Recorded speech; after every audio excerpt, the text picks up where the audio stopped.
નમસ્કાર. કલ્પના કરો કે તમારે એક પહાડની આરપાર થવાનું છે. પૂર્વ શરત એટલી છે કે પહાડની ઉપર ચડીને પણ નહીં, પહાડની આજુબાજુથી પણ નહીં, વચ્ચે ખોદીને પણ નહીં. જેમ એક પ્રેત આત્મા કાલ્પનિક રીતે અથવા તો કોઈ સુપર હીરો દિવાલની આરપાર થઈ જાય છે, એ રીતે તમારે આરપાર થવાનું છે. શક્ય છે ખરું? આપણે જે ભૌતિક શાસ્ત્ર ભણીએ છીએ, જેને ક્લાસિકલ ફિઝિક્સ અથવા તો ન્યૂટોનિયન ફિઝિક્સ તરીકે ઓળખવામાં આવે છે, ત્યાં તો વસ્તુ અશક્ય લાગી રહી છે. પરંતુ અણુ સ્તર ઉપર જે ફિઝિક્સ કામ કરે છે એને ક્વોન્ટમ ફિઝિક્સ તરીકે ઓળખવામાં આવે છે, જ્યાં ઘટના બનતી આવે છે. આ જ વસ્તુ માટે વર્ષ 2025નો નોબેલ પુરસ્કાર જે છે ફિઝિક્સનો, એ આપવામાં આવ્યો છે. આજના સેશનમાં આપણે 6 જેટલા અલગ અલગ નોબેલ પ્રાઇઝ જે છે એ વિજેતાઓ અને કેમ આપવામાં આવે છે એની ચર્ચા કરીશું. અને સાથે સાથે અઠવાડિયા દરમિયાન જે પણ મહત્વપૂર્ણ ઘટનાઓ છે તમામની ચર્ચા આપણે કરવાના છીએ. શરૂઆત કરીએ આપણે આજના સેશનની. તો સૌથી પહેલા આપણે નોબેલ પ્રાઇઝ જે છે 6 ની ચર્ચા કરવાના છે. તો પહેલા બેઝિક ઇન્ફોર્મેશન લઈ લઈએ નોબેલ જે પ્રાઇઝ જે છે એની. 6 પુરસ્કાર છે, આલ્ફ્રેડ નોબેલની યાદમાં આપવામાં આવે છે. આલ્ફ્રેડ નોબેલ એક મહાન વૈજ્ઞાનિક હોય છે, ડાયનામાઇટની શોધ કરી હોય છે. ડાયનામાઇટ એક વિસ્ફોટક છે, એની શોધ બદલ એમને ખૂબ પૈસા કમાણા હોય છે. શોધ દરમિયાન જ એમના એક ભાઈનું અવસાન પણ થઈ ગયું હોય છે, પરંતુ મહેનત કરે છે અને ડાયનામાઇટની શોધ કરી નાખે છે. પૈસા કમાય છે, ધનાઢ્ય વ્યક્તિ બની જાય છે. સમય જતાં એક દુર્ઘટના ઘટે છે અને એમના બીજા પણ એક ભાઈનું અવસાન થઈ જાય છે. છાપાઓમાં થોડી ખોટી માહિતીના આધારે એવું સમજી લે છે કે આલ્ફ્રેડ નોબેલ જે છે એમનું અવસાન થઈ ગયું છે, અને છાપાઓમાં છપાય છે, હેડલાઇન છપાય છે કે મોતના સોદાગર જે છે એ હવે આ દુનિયા છોડીને જતો રહ્યો છે. આલ્ફ્રેડ નોબેલ વાંચે છે, પોતાના મૃત્યુના સમાચાર વાંચે છે અને દુનિયા એમને કઈ રીતે જોઈ રહી છે એ પણ જોવે છે. દુઃખી થાય છે કે ખરેખર દુનિયા મને આવા ખરાબ રીતે જોઈ રહી છે, અને નક્કી કરે છે કે મને આ રીતે મારું મૃત્યુ પછી દુનિયા મને આ રીતે ના જોવી જોઈએ. અને પછી જે વિસ્ફોટક માટેની શોધો હતી એ બંધ કરી દે છે અને સમાજના કલ્યાણ માટે જે પણ શોધો હોય એના તરફ પોતે પ્રયાણ આગળ વધારે છે. સાથે સાથે પોતાની જેટલી પણ સંપત્તિ અર્જિત કરી છે, બહુ પૈસાવાળા હોય છે, ધનાઢ્ય વ્યક્તિઓમાંથી એમની ગણતરી થતી હોય છે, તો સાથે સાથે પોતે જેટલી પણ સંપત્તિ અર્જિત કરી છે એમાંથી મોટા ભાગની સંપત્તિ એ વસિયતમાં એ સાયન્સ એન્ડ ટેકનોલોજીને સમર્પિત કરી દે છે. વસિયતમાં લખે છે કે જે શાંતિ માટે અથવા તો સમાજ અને સાયન્સ એન્ડ ટેકનોલોજીના જે કોઈ ડિસ્કવરી કરવી એ લોકોને આ પુરસ્કારની રાશિ સમયાંતરે આપવામાં આવે એવી હિમાયત કરે છે. નોબેલ પ્રાઇઝની શરૂઆત થાય છે એમના મૃત્યુ પછી વર્ષ 1901માં નોબેલ પુરસ્કારો આપવામાં આવે છે. શરૂઆતમાં 5 પુરસ્કારો આપવામાં આવતા હોય છે. 1969 પછી ઇકોનોમિક સાયન્સમાં પુરસ્કાર આપવામાં આવે છે. આ રીતે 6 પુરસ્કારો આપવાના આવે છે, જે હજી પણ ચાલુ છે. 4 અલગ અલગ સંસ્થાઓ જે છે આ પુરસ્કાર આપતી હોય છે. એ 4 અલગ અલગ સંસ્થાઓ કઈ છે એની પણ માહિતી લઈ લઈએ, અને સાથે સાથે ક્યારે આપવામાં આવે છે, નામ ક્યારે જાહેર થાય છે અને ખરેખર ક્યારે આપવામાં આવે છે એને પણ આપણે સમજી લઈએ. કઈ સ્થળે આપવામાં આવે છે એને પણ પકડવાની કોશિશ કરવાના છીએ. સૌથી પહેલા 4 સંસ્થાઓ છે. 4 સંસ્થાઓ આ 6 પુરસ્કાર આપે છે. કઈ સંસ્થાઓ છે? Royal Swedish academy of science જે છે એ કેમેસ્ટ્રી સાથે સાથે ફિઝિક્સ અને ઇકોનોમિક સાયન્સમાં પુરસ્કાર આપે છે. 3 પુરસ્કાર તો ખાલી એક જ સંસ્થા આપે છે, royal Swedish academy of science. ત્યાર પછી નોબેલ એસેમ્બલી એટ કોરોલિન્સ્કા ઇન્સ્ટિટ્યૂટ જે છે એ ફિઝિયોલોજી અથવા તો મેડિસિનના ક્ષેત્રમાં પુરસ્કાર આપે છે. સાથે સાથે સ્વીડિશ એકેડમી જે છે એ લિટરેચર સાહિત્યના ક્ષેત્રમાં આપે છે. જે નોર્વેનિયન કમિટી જે છે, નોબેલ કમિટી જે છે એ પીસ એટલે શાંતિના ક્ષેત્રમાં આપે છે. ડોનાલ્ડ ટ્રમ્પે બહુ મહેનત કરી, બહુ ફાફા માર્યા, પણ ભેગું થયું નહીં. નોબેલ જે પીસ પ્રાઇઝ છે હંમેશા ચર્ચામાં હોય છે અને બહુ કોન્ટ્રોવર્સી વાળો જો આ બધામાં હોય તો પીસ પ્રાઇઝ છે, શાંતિ માટે છે. હિટલર પણ એક વખત નોમિનેટ થયેલા હતા, સ્ટાલિન 2 વખત નોમિનેટ થયા હતા, ડોનાલ્ડ ટ્રમ્પ પોતે ફાફા મારી રહ્યા હતા. તો હંમેશા કેવું છે કે થોડોક સંવેદનશીલ આ એક પુરસ્કાર છે, બાકી બધા તો વ્યવસ્થિત ચાલતા હોય છે. તો સમજવાની કોશિશ કરીએ. બીજી વસ્તુ, નોબેલ પ્રાઇઝ જે છે એમાં જે વિજેતાઓ છે, નોબેલ લોરિયટ્સ છે, એમની જાહેરાત જે છે એ ઓક્ટોબર મહિનાના પહેલા 2 અઠવાડિયાની અંદર થાય છે. એટલે 15 દિવસની અંદર બધાના નામની જાહેરાત થઈ જાય છે. પુરસ્કાર આપવામાં નથી આવતો. પુરસ્કાર આપવામાં આવે છે 10મી ડિસેમ્બરના રોજ. કેમ 10મી ડિસેમ્બરના રોજ? આલ્ફ્રેડ નોબેલ જે છે એમનું અવસાન જે છે એ 10મી ડિસેમ્બરે થયું હોય છે.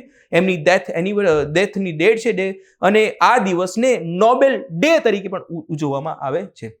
બીજી ખાસ વસ્તુ, આ પહેલા 3 જે સંસ્થાઓ પુરસ્કાર આપે છે, કેમિસ્ટ્રી, ફિઝિક્સ, ઇકોનોમિક સાયન્સ માટેની, ફિઝિયોલોજી મેડિસિન માટેની, લિટરેચર માટેની, તે સ્ટોકહોમ ખાતે આપે છે. આ પોઈન્ટને સમજજો. આ સ્ટોકહોમ ખાતે આપે છે, જ્યારે જે પીસ જે છે એ ઓસ્લો ખાતે આપવામાં આવે છે. એક પોઈન્ટ યાદ રાખજો. આ સ્વીડનમાં આપવામાં આવે છે ને આ જે છે એ નોર્વે ખાતે આપવામાં આવે છે. તો આ એક પોઈન્ટ તમારે લોકોએ ખાસ યાદ રાખી લેવાનું છે. નામ પણ લખ્યા છે, સ્થળનું નામ પણ લખ્યું છે. ધારો કે બાકીના પહેલા 3 સંસ્થાઓ જે 5 પુરસ્કાર આપે છે, chemistry, physics, economic science, medicine and literature જે છે એ સ્ટોકહોમ કન્સર્ટ હોલ ખાતે આપવામાં આવે છે, જ્યારે પીસ જે છે એ ઓસ્લો ખાતે આપવામાં આવે છે. એને પણ તમારે લોકો યાદ રાખી લેવાનું છે. હવે આપણે અંદર ડિટેલમાં સમજવાની કોશિશ કરીએ. એક પછી એક 6 પુરસ્કારો કોને આપવામાં આવે છે અને શા માટે આપવામાં આવે છે. પરીક્ષામાં દર વર્ષે ડાયરેક્ટ ઇનડાયરેક્ટ સવાલ આવ્યા છે અને મેઇન્સમાં તો આવશે જ તે. દિનેશ દાસા સાહેબે જે પરંપરા ચાલુ કરી હતી એ લેવલ ધીમે ધીમે વધારતા હસમુખ સાહેબ કંઈક અલગ સ્તર ઉપર લઈ આવ્યા છે, યુપીએસસી લેવલ સુધી પહોંચાડવાનો પ્રયત્ન કર્યો છે.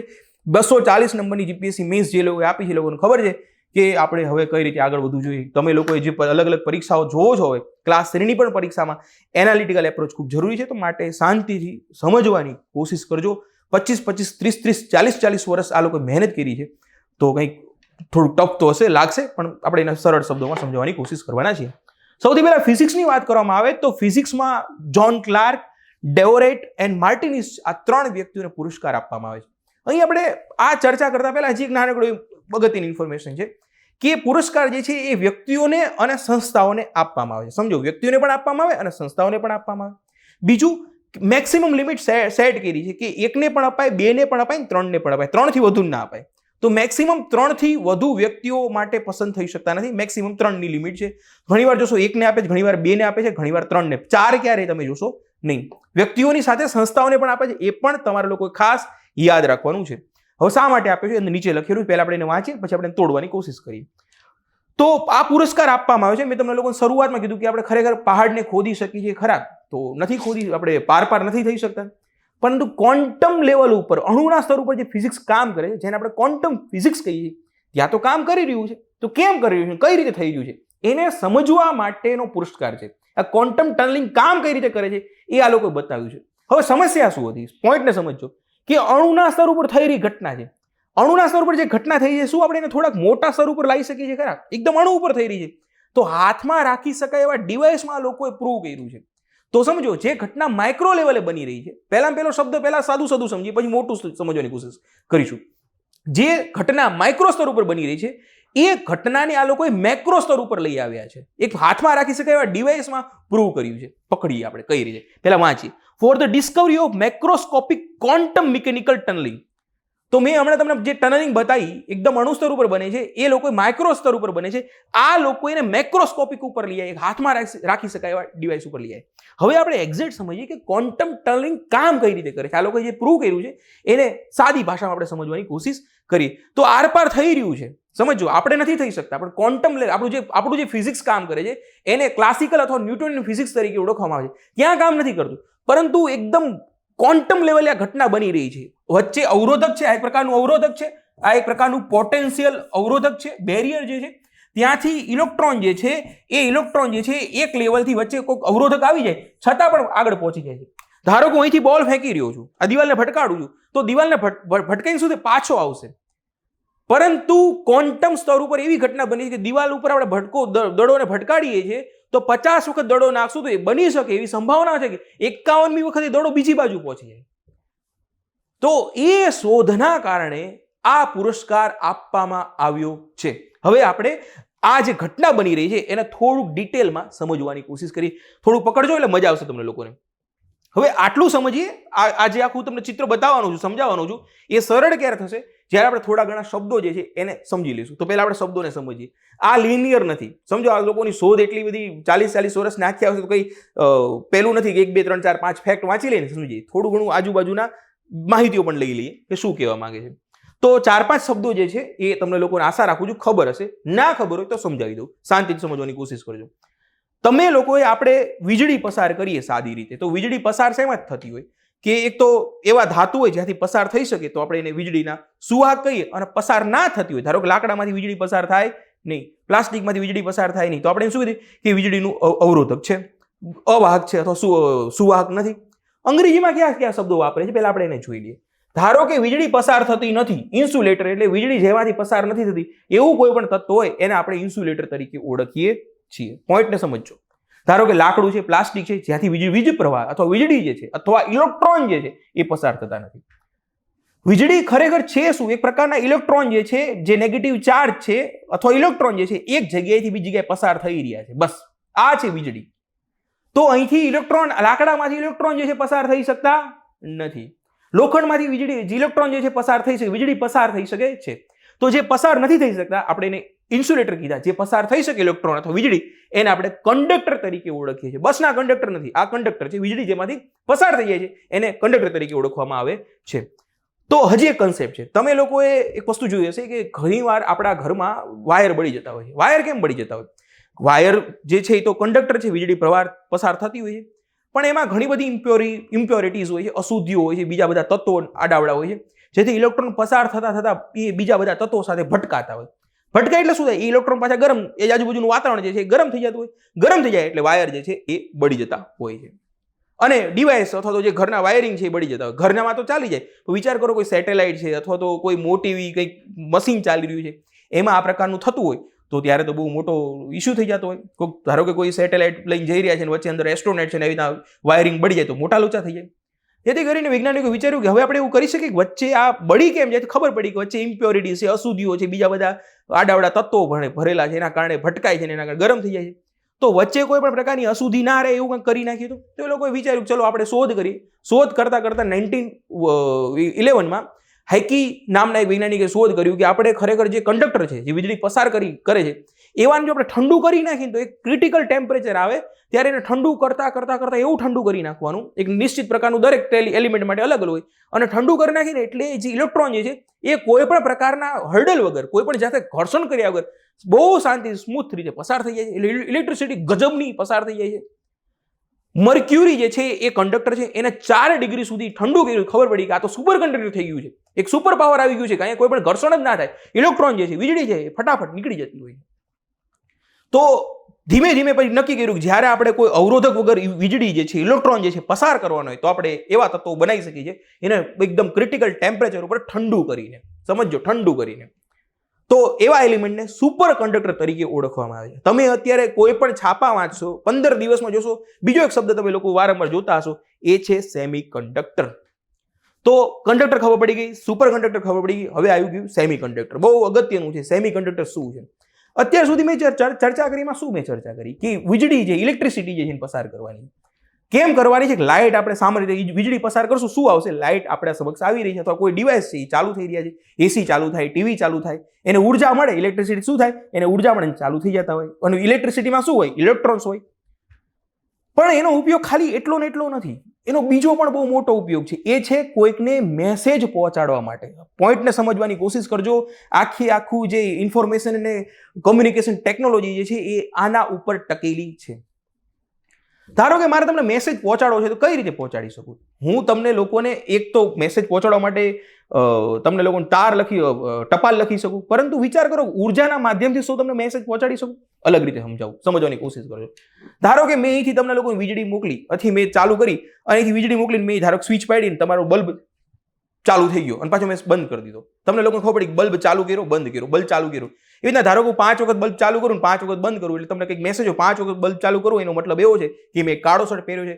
મેં ધારો કે 10 વખત બલ્બ ચાલુ કર્યો એનો મતલબ એવો છે કે મેં લાલ શર્ટ પહેર્યો છે. એવી રીતે હું તમને લોકોને બલ્બ ચાલુ કરી ઇલેક્ટ્રિસિટી પહોંચાડી તમને માહિતી આપી શકું છું.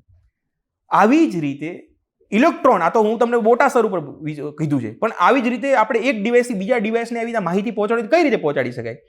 મેં કંટ્રોલ કર્યું ને, મેં 5 વખત બલ્બ ચાલુ કર્યું, કારણ કે વીજળી તો એમના ઓટોમેટિક રીતે જઈ રહી છે, તો ચાલુ કરશું જતી રહેશે.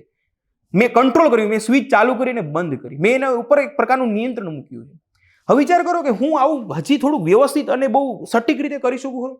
તો કર્યું એના કારણે કે હું એવું કરી નાખું કે હું ઇલેક્ટ્રોન્સ છે, મૂળ તો વીજળી જઈ રહી છે, તો 5 વખત ઇલેક્ટ્રોન જઈ રહ્યા છે. એક નવો બીજો પણ એક ફોટો બનાવ્યો છે, તમે સમજવાની કોશિશ કરજો. જો સમજાય તો ઠીક છે, બાકી આગળ નીકળી જજો તમે તારે. ધારો કે મેં 2 વોટ જે વીજળી આપી, મેં એક નિશ્ચિત માત્રામાં અહીંથી સ્વિચ પાડીને એટલી જ વીજળી અંદર જવા દીધી. 2 વોટની વીજળીમાં આપી અને એના કારણે 2 ઇલેક્ટ્રોન જે છે તમારી સુધી પહોંચી ગયા. અને મેં તમને કીધું તમારી સુધી 2 ઇલેક્ટ્રોન પહોંચી ગયા એટલે તમારે એને 0 સમજવાનું છે. જો તમારી સુધી 5 વોટની અહીં વીજળી નાખું અને 5 ઇલેક્ટ્રોન પહોંચે એટલે તમારે એને 1 સમજવાનું છે. 0 અને 1 જે છે એના ઉપર આપણા તમામ પ્રકારના ડિવાઇસ છે, તમે અત્યારે મને જોઈ રહ્યા છો, એ 0 અને 1 જ જોઈ રહ્યા છો. 0 અને 1 ના આધારે આ ગણત પછી પોતે અંદર અલગ પ્રકારની કમ્પ્યુટિંગ કરીને ગણતરી કરીને તમારી સમક્ષ એ પ્રકારનું ચિત્ર અથવા તો એવા પ્રકારના અવાજ અથવા એ પ્રકારની આખી તમે મને જોઈ રહ્યા છો, એ હું ખરેખર નથી, અહીંથી મારું રેકોર્ડિંગ છે એટલે કંઈ આખી ચિત્રો ત્યાં નથી આવી જતા. એ 0 અને 1 ના માધ્યમથી ત્યાં પહોંચી રહ્યા છે. તમે ત્યારે મને જોઈ રહ્યા છો એ શું છે? એ 0 અને 1 છે. તો આ કરવા માટે જરૂરી શું છે? કંટ્રોલ કરવા માટે આપણે સેમી કંડક્ટરની જરૂરિયાત પડે છે. કેમ પડે છે? કારણ કે કંટ્રોલ કરવો પડશે. તો સેમી કંડક્ટરનું કામ હવે આવશે. 0 અને 1 નિશ્ચિત માત્રામાં પહોંચાડવા માટે શું જોશે? એક સેમી કંડક્ટર જોશે. હવે કંડક્ટર મોકલીશું, શું થશે? વીજળી ઓટોમેટિક બધી 100 મોકલી 100 પહોંચી જવાની છે. મારે એને કંટ્રોલ કરવા માટે એક એવું ડિવાઇસ જોશે, એવું પ્રકારની મારે વીજળીને કંટ્રોલ કરવાવાળું જોશે. સેમી કંડક્ટર મતલબ કે ફૂલ કંડક્ટર પણ નથી ને ઇન્સ્યુલેટર પણ નથી. પોઈન્ટને સમજજો. એ કંડક્ટર પણ નથી અને એ પોતે ઇન્સ્યુલેટર પણ નથી. એના કારણે જનરલી શું થશે કે હું સેમી કંડક્ટર લઈશ, જેને અમુક પ્રકાર, ધારો કે એને મેં 1 વોટની પાવર આપીશ ને તો ઇન્સ્યુલેટર તરીકે જ કામ કરશે, એ પોતે એ જાગશે જ નહીં. પણ એનું 2 વોટનું એક્ઝામ્પલ સાથે હાઇપોથેટિકલ એક્ઝામ્પલ છે, પણ એને 2 વોટની ઉર્જા આપીશ એટલે એ પોતે ડિવાઇસ હશે અથવા એ જે એલિમેન્ટ છે, ધારો કે સિલિકોન જે છે, તત્વ જે એ ત્યારે પોતે એ કંડક્ટરનું કામ કરી નાખશે, ત્યારે કંડક્ટર થઈ જાય છે. એટલે એક નિશ્ચિત માત્રામાં ઉર્જા મળે ત્યારે જ કંડક્ટર હોય, બાકી તો એમના સુસુપ્ત અવસ્થામાં પડ્યું ત્યાં સુધી વીજળી પસાર થવા દે નહીં. ધારો કે સિલિકોન એક તત્વ છે, આપણા સેમી કંડક્ટરમાં મેક્સિમમ સિલિકોન આવતું હોય છે, તો જ્યાં સુધી નિશ્ચિત માત્રામાં ઉર્જા નહીં મળે ત્યાં સુધી એ પોતે ઇન્સ્યુલેટર હશે, અને એક નિશ્ચિત માત્રાથી વધુ જ્યારે મળશે ત્યારે કંડક્ટરનું કામ કરશે. એટલે બંનેનું કામ કરી છે. એટલે કંડક્ટર અમુક પ્રકારે એ પોતે ઇન્સ્યુલેટર છે, પરંતુ જ્યારે એને ઉર્જા મળશે ત્યારે કંડક્ટરનું કામ કરશે. આ કારણે એને સેમી કંડક્ટર તરીકે ઓળખવામાં આવે છે. મેસેજ સમજો, સેમી કંડક્ટર ઉર્જાને આપણે ખરેખર ઇલેક્ટ્રિસિટી લાઇટ નથી ચાલુ કરતા, આપણે એક પ્રકારનો મેસેજ મોકલવા માટે ઇલેક્ટ્રોન્સ મોકલીએ છીએ. એના કારણે આપણે આ સેમી કંડક્ટરનો ઉપયોગ થાય છે. જો તમને લોકોને આટલું સમજાઈ ગયું હશે તો તમને સાયન્સ એન્ડ ટેકનોલોજીના બીજા ઘણા બધા કન્સેપ્ટ પણ ખબર પડશે, અને આજનું જે ક્વોન્ટમ ટનલિંગ જે છે એ પણ ખબર પડશે. પકડવાની કોશિશ કરીએ અને સમજવાની કોશિશ કરીએ. ઓકે, તો વસ્તુ શું હતી, આપણે જે ચર્ચા ચાલુ કરી એમાં મૂળ મુદ્દો શું હતો કે ભાઈ આપણે આર પાર થઈ શકીએ છીએ કે નહીં. મૂળ તો ચર્ચા યાદ હતી ને. તો આ ઇલેક્ટ્રોન, હવે તમને લોકોને ખબર પડી કે ઇલેક્ટ્રોન જે છે એ આર પાર થઈ શકશે, વચ્ચે બેરિયર રાખી, વચ્ચે કદાચ લાકડું રાખી દઈએ તો આપણે ઉર્જા જે છે એ પસાર થઈ શકશે કે નહીં, એ પ્રશ્ન હતો. થાય છે, ક્વોન્ટમ લેવલ ઉપર થાય છે. તો કેમ થાય છે હવે તમને લોકોને ખબર છે. હવે સુપર કંડક્ટર તમને લોકોને ખબર પડી ગઈ. સુપર કંડક્ટર એટલે એકદમ ઠંડુ હશે, મર્ક્યુરી -4 ડિગ્રી ઉપર આપણે કરીએ તો એ સુપર કંડક્ટર બની જાય. એક એક્ઝામ્પલ છે. એવા ઘણા બધા એલિમેન્ટ હોય, આપણે એને નથી સમજવા ક્યાં કહેવાય, પણ સુપર કંડક્ટર એટલે ઇલેક્ટ્રોન જે છે ફૂલ સ્પીડમાં જતા રહેતા હોય. ઇલેક્ટ્રોન જે છે નેગેટિવ પાછા ચાર્જ હોય, નેગેટિવ હોય, મતલબ કે 2 ઇલેક્ટ્રોન પાછા ભેગા કોઈ કામ કરતા હોય નહીં. પણ આટલા ઠંડા કરી નાખે ને, એટલું ઠંડુ હોય સુપર કંડક્ટર કે એટલા ઠંડા ટેમ્પરેચર ઉપર બનેલું હોય, તો જેથી કરીને ઇલેક્ટ્રોન અંદર હશે ને એ બધા એકબીજાને ચોંટી જાય, ભેગા થઈ જાય. આમ તો નેગેટિવ છે, કોઈ ભેગા ન હોય, પણ ઠંડીની વાતાવરણમાં પાછા ભેગા થઈ જાય. તો આ જે ભેગા થઈ જાય એની માટે એક શબ્દ જે છે એને કહેવામાં આવે છે કૂપર પેર્સ. બસ આટલું જ યાદ રાખવાનું છે. કઈ રીતે બને છે, લેટિસમાંથી કઈ રીતે બને છે ને એ બધી ચર્ચાઓ આપણે કરવાની નથી. ઘણી બધી વાર જે મેં વિડીયોઝ ને લેક્ચર્સ ને મેં રિસર્ચ પેપર ને બધું વાંચ્યું અલગ અલગ પ્રકારના, લગભગ મેં 20-25 તો આના વિડીયો જોયા છે આ ટોપિક માટે, પણ બહુ બધું ડેપ્થમાં છે. પણ મેઇન વસ્તુ યાદ રાખવાનું, કૂપર પેર આવે એટલે યાદ રાખવાનું કે ઇલેક્ટ્રોન જે છે ભેગા થઈ જાય. સામાન્ય રીતે થોડું ઘણું આપણે સાયન્સ વાંચેલું ખબર પડે, ઇલેક્ટ્રોન બે જોડે હોય નહીં, પણ કૂપર પેરમાં ઇલેક્ટ્રોન જે છે બંને ભેગા હોય. કદાચ સવાલ આવી જાય તો આટલું જ યાદ રાખજો, કૂપર પેર એટલે ઇલેક્ટ્રોન જે છે બંને ચોંટી ગયા હોય, બંને ઠંડીના વાતાવરણમાં બંને એકબીજા સાથે ચોંટીને રહેતા હોય છે. એક તો વસ્તુ આ થઈ. હવે વચ્ચે તો બેરિયર છે. પોઈન્ટને સમજો, આખું જે અમે બનાવ્યું છે કે વચ્ચે બે બાજુ સુપર કંડક્ટર છે, વચ્ચે ઇન્સ્યુલેટર છે, એટલે કે ઉર્જાને પસાર થવા દેશે નહીં, ઇલેક્ટ્રોન એકબીજા બાજુ જવા દેશે નહીં. આ આખું ડિવાઇસ છે, આખું જે સ્ટ્રક્ચર જે છે એની માટે એક શબ્દ છે. આ શબ્દને પણ તમારે લોકો યાદ રાખવાનો છે, કદાચ પરીક્ષામાં પૂછાઈ જાય તો તમને લોકોને ખબર હોવી જોઈએ. આને જોસેફસન જંકશન તરીકે ઓળખવામાં આવે છે. આખી રિસર્ચ જે છે આ જોસેફસન જંકશન ઉપર થયેલું છે. અને આ ડિવાઇસ એ લોકોએ બહુ નાના લેવલ ઉપર હતું, આ લોકો થોડુંક એને મોટા લેવલ ઉપર બનાવીને હાથમાં રાખી શકાય એવું બનાવ્યું છે, જેના કારણે ફિઝિક્સનો નોબેલ પ્રાઇઝ આપ્યો છે. હજી કામ કઈ રીતે કરે છે એને સમજવાની કોશિશ કરી. હવે સમજો કે ઇલેક્ટ્રોન જે છે એ તો એક પ્રકારના કણો છે, પાર્ટિકલ છે, એક પ્રકારના કણ છે. તો વચ્ચે અવરોધક હોય તો એ પછી બીજી બાજુ જઈ શકશે નહીં. પણ સમજો કદાચ જો એ વેવ હોત તો, એ તરંગ હોત તો તરંગ એકબીજા જઈ શકે. ધારો કે અહીંથી હું અવાજ રાખું, વચ્ચે લાકડું હોય તો મારો અવાજ બીજી બાજુ પહોંચી જાય છે ખરો, કારણ કે તરંગ છે, તરંગ પસાર કરી નાખે. અમુક વાર સોલિડ માધ્યમ હોય તો પણ થઈ જાય. ધારો કે ટ્રેન આવતી હોય બહુ દૂર હોય, તમે પાટા ઉપર જે છે કાન રાખવાના નહીં જનરલી, પણ રાખો તો તમને અવાજ ખબર પડી જતી હોય, દૂરથી પણ હોય, કારણ કે વેવ્સ છે. તો આ પાર્ટિકલ જે છે, પોઈન્ટને સમજો, તો ત્યારે વૈજ્ઞાનિકોએ સાબિત કર્યું કે આ પાર્ટિકલ જે છે, કણો જે છે, એ પાર્ટિકલ જે તો છે, પરંતુ અમુક વાર વચ્ચે બેરિયર આવી જશે તો અમુક વાર પોતે વેવ તરંગોનું પણ કામ કરશે. આની માટે એ લોકોએ શબ્દ આપ્યો છે વેવ પાર્ટિકલ ડ્યુઆલિટી. આ ડ્યુઅલ વસ્તુ કામ કરે છે. ધારો કે હું પોતે એક પાર્ટિકલ છું, કણોથી બનેલો છું, પરંતુ મારે દિવાલની આરપાર થવો છે તો હું કઈ રીતે થઈ શકું? હું જો તરંગ બની જાઉં તો હું તરંગ થઈને હું આરપાર થઈ શકું છું. કાચની વચ્ચે આપણે દિવાલ હોય ત્યારે આપણે પ્રકાશના તરંગો પસાર થઈ જાય છે, અવાજ જે છે એ પસાર થઈ જાય છે એક નિશ્ચિત માત્રામાં, સંપૂર્ણ ના પણ થોડા થઈ જાય છે. તો હું જ્યારે તરંગ બની જઈશ ત્યારે હું આરપાર થઈ શકું છું.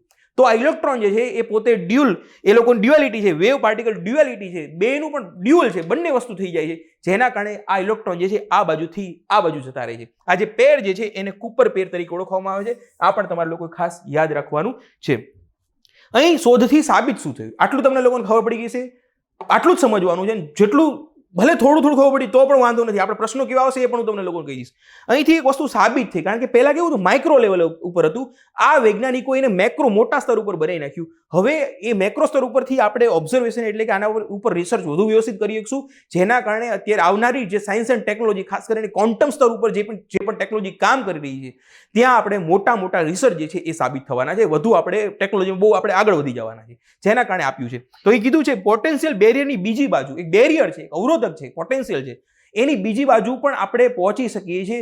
એની સંભાવના જે છે પહેલા આપણે ઝીરો ગણતા હતા, એ ઝીરો નથી, હવે નોન ઝીરો થઈ ગઈ. શબ્દને પકડજો, પહેલા ઝીરો સંભાવના આપણે ગણતા હતા, પણ એ ઝીરો સંભાવના નથી, એ નોન ઝીરો સંભાવના થઈ ગઈ છે. અને સંભાવના આધારે જ આપણે તમામ વિજ્ઞાનની શોધો કરેલી છે. સમજો આ ટીવી તમે જોઈ રહ્યા, તમે મને જોઈ રહ્યા કેમેરાના માધ્યમથી, તો પહેલા કેવું છે, કોઈક તો એવું જ માન્યું છે ને કે ભાઈ સંભાવના કઈ નથી, આવી રીતના ના જોઈ શકાય. પહેલી વાર કોઈ ચર્ચા કરીએ છીએ ત્યારે કોઈકે એવું વિચારી છે કે ના આની સંભાવના નોન ઝીરો નથી, થોડી ઘણી સંભાવના રહેલી છે.